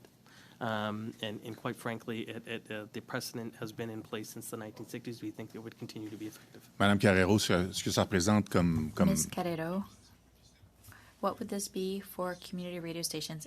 It's a matter of survival for how many of your members, in your view? All of them. All of them. I'll say it again. Subsidies don't allow for their survival. It's advertising revenue to a greater degree. And there have been election campaigns. We saw it last year from the federal government. There was nearly nothing that was invested. Nothing was invested in local media. And yet the message would really have gotten through. But it's necessary for all radio stations. Thank you very much. I imagine it would be the same thing for written media. Weeklies are affected by this as well. Yes. In Ontario, the government of Premier Ford, the Conservatives, give 25% of their advertising budget to media. Thank you. You have the floor now for 5 minutes. Thank you. Mr. Dhanraj, I'm just curious, in your other remarks, or your previous remarks, I should say, sorry, you mentioned that there was a blacklist of, I think you said 45 people who were not permitted to appear on the CBC, and that this list came down from management. Would you be willing to table that list with committee today? Yes. Okay, thank you. Mr. Dhanraj, I'm curious, during your time, or do you have knowledge of the PMO, the Prime Minister's office, ever talking to the CBC with regard to how a news angle should be covered or taken, or content that should be reported on? I know concerns were raised. I know concerns were raised from people that were on Power and Politics. I have documentation related to those concerns being raised. And I know that the folks that raise these concerns, they're fearful of, exactly the same thing that all these other folks are fearful of, right? Professional reprisal. But I also know that this was raised repeatedly. And whether or not there was influence from the former Prime Minister's office in terms of editorial decisions that were being made on Power and Politics or not, even the allegation of that on its face needs to be investigated. And from my understanding, and CBC can put out a statement correcting me if I'm wrong on this, I don't think that there was ever an investigation.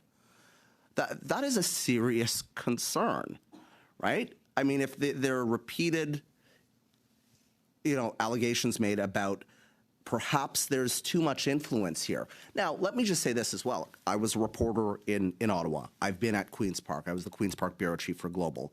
Reporters have sources. We all know that. But there's a line where that leads into editorial decision-making, and you have to make sure that that is clear. And if there's even an allegation that may have been crossed, you have to look deeper.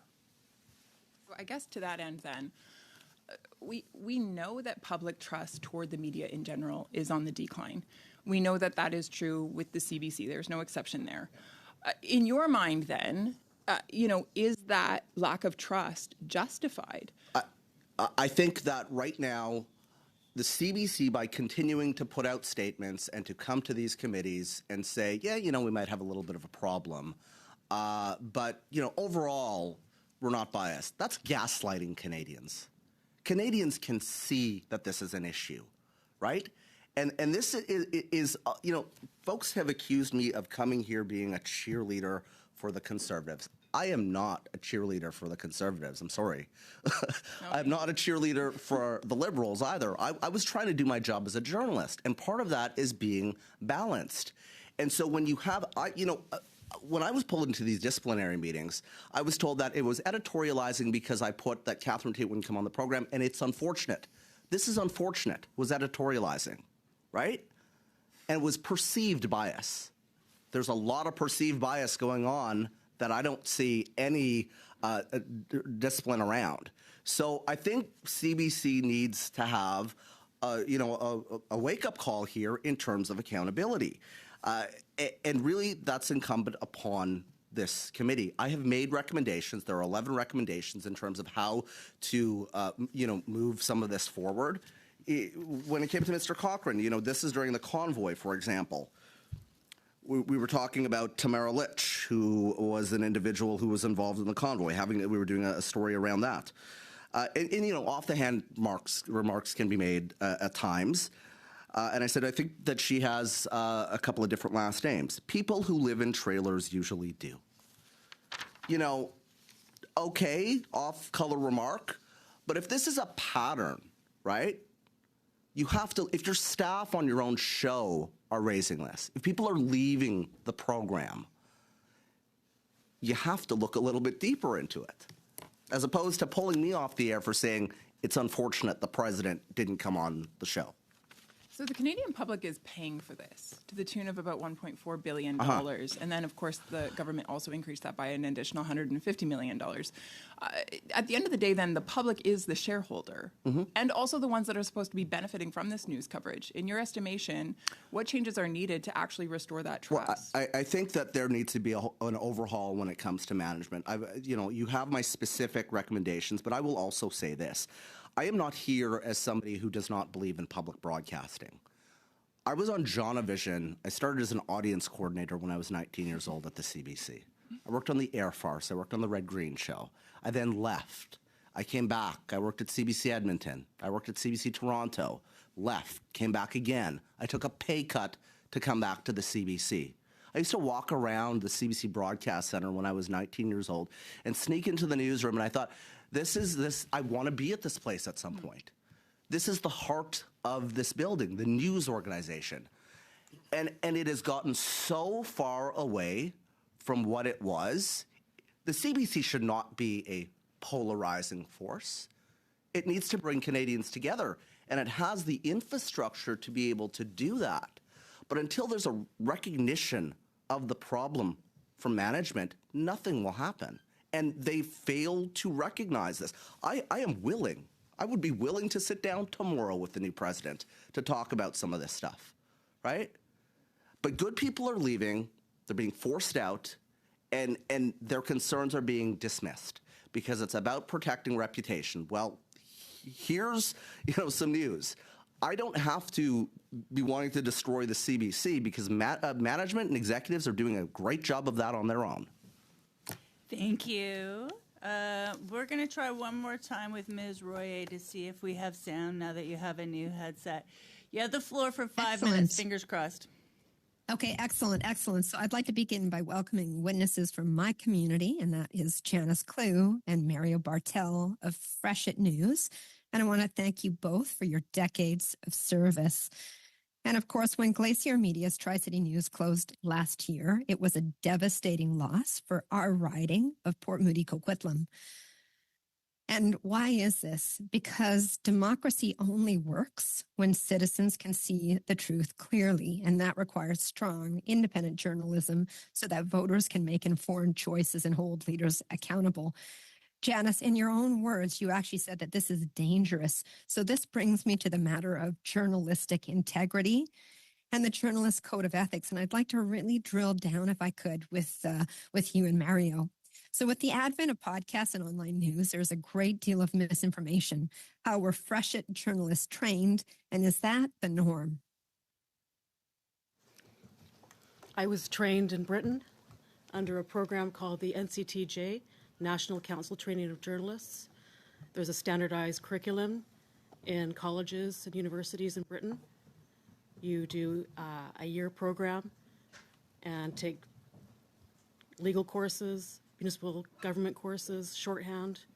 You then go out in the field for 18 months, and then we all write a national exam in the end. We don't have this in Canada. We need this in Canada. It's similar to a trade like Red Seal, and it would help with municipalities that are struggling with reporters who call themselves reporters and they're not professionally trained. It would help with municipalities figure out who should be at the table, who should be at the media table. Okay, got it. Can we drill down a little bit further and speak to the core principles? So what really are the core principles of the Code of Ethics for journalists? What are the pillars? Well, you try to be balanced. You try to give both sides of an issue. You try to give a fair representation of, when we cover city council, you try to give a fair representation of the concerns that were raised and how they were raised, so that when readers read how a decision came to be, they have some knowledge as to what some of the downfalls might be, what some of the advantages might be, and you just sort of, you report. You don't interpret, you report. I'm actually understanding that, just to what you said, Mario, that accuracy and verification are absolutely key. Multiple sources, that there needs to be journalists themselves need to be free from conflicts of interest, and there can't be any exchange of gifts or favors. There is a high level of accountability and transparency. Can you speak to some of these principles and how you report, and also avoiding bias, how you bring that into Freshet News? Well, I think we do as we've always done. We stand apart. We don't try and cultivate friendships or favor with anybody. We go in there and we go in with a fresh mind as to what is being discussed, what the issues are, and you give a fair ear to all sides and report accordingly. I know that there was a gap between the closure of Tri-City News, Glacier Media, and Freshet opening. And of course, the closure happened just ahead of the election. What do you feel the impact was on the electorate in making decisions in the lead up to the election? What actually happened? As we had said in the opening, we couldn't cover candidates, and the readers were lost. They didn't know who to vote for. They didn't know where to go. And again, it was very dangerous to democracy. So having corporate media pull out in the middle of the federal election was devastating to our readers and to the advertisers and to the candidates. Well, in a normal news cycle too, we would be there covering all candidates' meetings and bringing readers who we're there. We're kind of the proxy for people who don't go, but still may be interested. They may not be interested in sitting around for 2 hours and at a meeting, or they just weren't able to go. So we're the proxy. That's how we see ourselves. Same city council, anything we cover, we're kind of the proxy for the public. So when you are able to give a flavor for a candidate and what they said and the issues that were raised by people at all candidates meetings, that's bringing information to the larger public as well, and hopefully that then informs everybody a little bit better about when it comes to marking their ballot, which way they're going to go.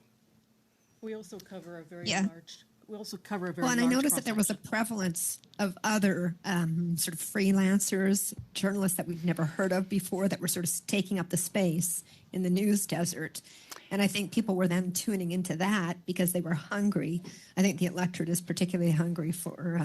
This is all the time we have for this question. I'm sorry, Ms. Roy, but I really appreciate that you make the point that journalists have to be in the room at the school board meetings and at the city halls and in the courtrooms. And when people say AI can take over the job of journalism, I think they don't understand what journalism is then, because AI can't be in those rooms.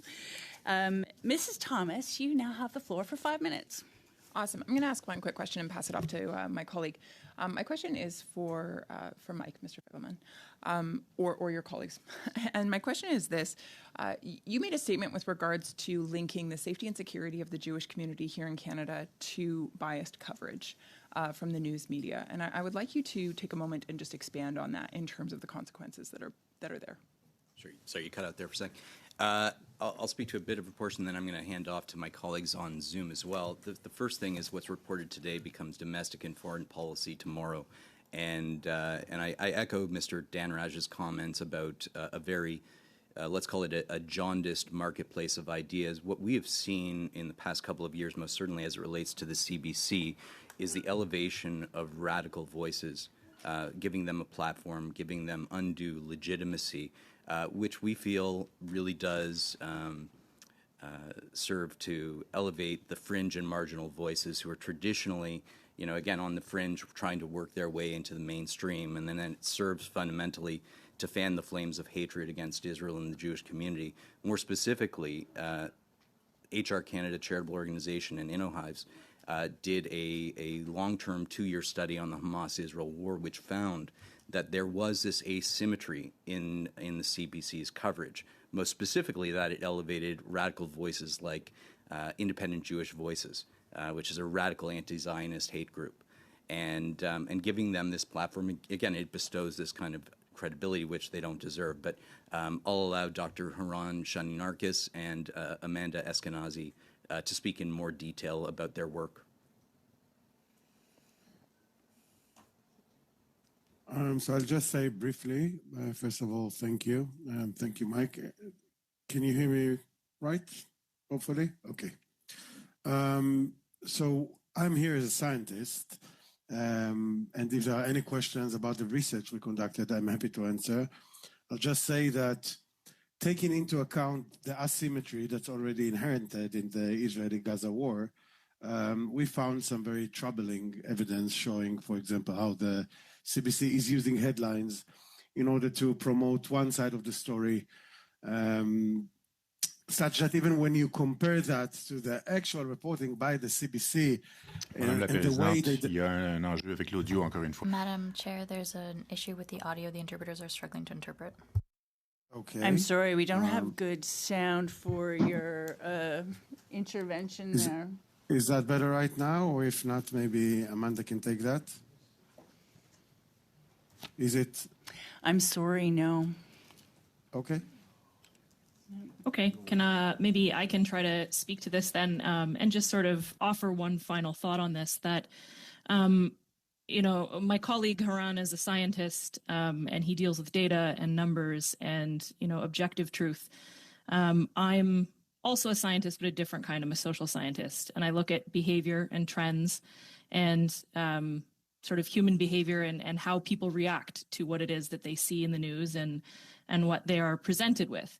And when we have a organization like the CBC, which is a Canadian institution that is supposed to be well respected, has a history in our country of being the place where you are supposed to be able to get real, honest news about what's going on in the world. And they are beating a very one-sided drum, a very one-sided narrative. And that's what's being offered to Canadians. Of course, Canadians are going to be angry. They're going to be upset because what they're being told, the reality is upsetting and angering. And when you only present one side of what is going on, you end up with a very ideologically, you end up with an ideology. You don't end up with reality and with the facts. And so I think when you are feeding Canadians, the CBC is not telling Canadians how to think about an issue. They're showing Canadians what to think about the issue, and that should not be the role of our public broadcaster. And as to just return it to your question, Mrs. Thomas, that if you have consistently one-sided narratives like this, of course you are going to have people who feel that they need to do something about it. And when we have one-sided narratives that demonize an entire group of people, because that's what's happening, then of course you are going to have people who are angry about that and feel that they need to do something about that. And that, unfortunately, is what we're seeing on the streets in Canada right now and what we saw this weekend in Toronto. Thank you. Mr. Miles, you now have the floor for 5 minutes. Great. Thank you very much. And thank you to everybody for being here today and getting this study started off in a very lively way. I want to talk, I think we're all very interested in making sure that there's a diversity of voices in journalism, and that's what makes great journalism.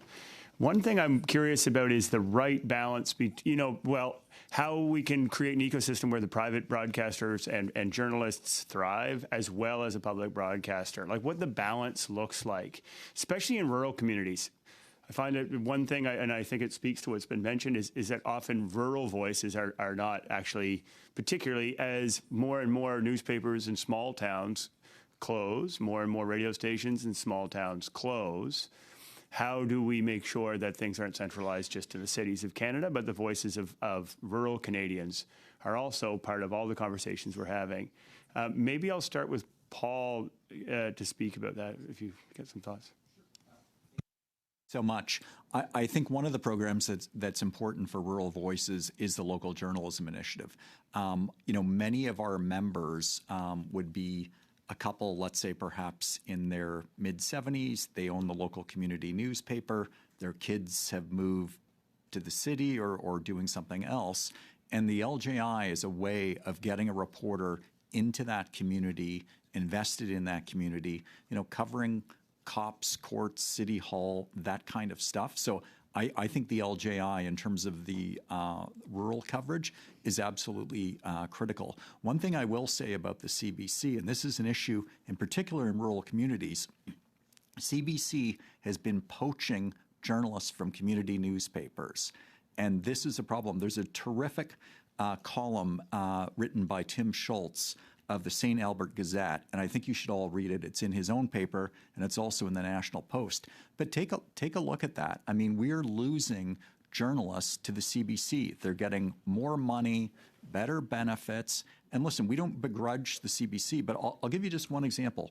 Jeff LG, who's an entrepreneur who owns Village Media, Jeff trained a journalist. The journalist was hired by the CBC, went to Toronto. Jeff sort of felt okay about that. The journalist is in Toronto for a while. Then they moved that same journalist back to the Sioux, competing with him, and he trained that journalist. And that's a real issue. It's an issue, in Franco-Manitoban communities, for example. This is an issue that we're very concerned about is the poaching of talent. And again, it's a free labor market, but to actually go after and pick off people from community newspapers in communities like Banff, it's just not fair.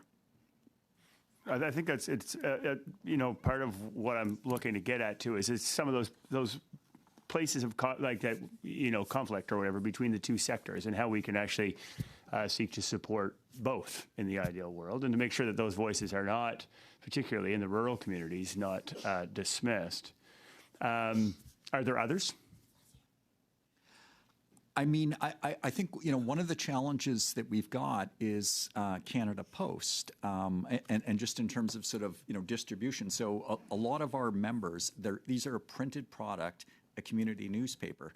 Canada Post has made a decision that if you have a Canadian Tire flyer in your newspaper, it falls under something called the Consumer's Choice Program. So if a community says, for example, I don't want junk mail, essentially then you're not able to deliver that, newspaper to the community with a Canadian Tire flyer. And the Canadian Tire flyer, that might be for that particular publisher, $75,000 a year in revenue. That's 2 reporters. So I think there's lots that the federal government can do to ensure that rural community news outlets thrive. And the CBC is one avenue, Canada Post is another. Are you encouraged at all by the idea of CBC moving into rural communities and broadening the base of some of their stations? Look, our view is CBC should be complementary, not competitive. And if they move into communities that are already well served, that's an issue. They should move to areas that aren't served. And when you look at the list that the CBC put forward in the editor's blog, they've done it twice in the last sort of year or so. Many of these communities are already well served by community newspapers, community radio stations, and so I think that's something we have to look at. They shouldn't be sort of predatory in the marketplace, if you will. Very, very good. I had just one quick question on ad. If I have a little bit of time. Just speaking with the ad thing, when you're saying, I'm curious to know when you say private enterprise is actually kind of bought into local advertising even more than the government, what motivates that? Because we're a great way of reaching Canadians. Right. 86% of Canadians read newspaper content each week. When you advertise in a community newspaper, it's in a brand safe environment. Some of these digital ads you do, you have no idea where your ad is going to wind up on, some porn site or something or other, right? So we're a great way to reach Canadians. We're cost effective. And, we would, if we're getting ads from, the banks, the airlines, the telcos, et cetera, how come we're not getting ads from our own government? All of the federally regulated industries, the grocery stores, they all advertise with newspapers, and yet we don't really see a dime from the federal government. That's a problem. Sector. Sorry. Thank you. Thank you, Paul. I gave you a bit of leeway there, but there's a limit. Mr. Champoux,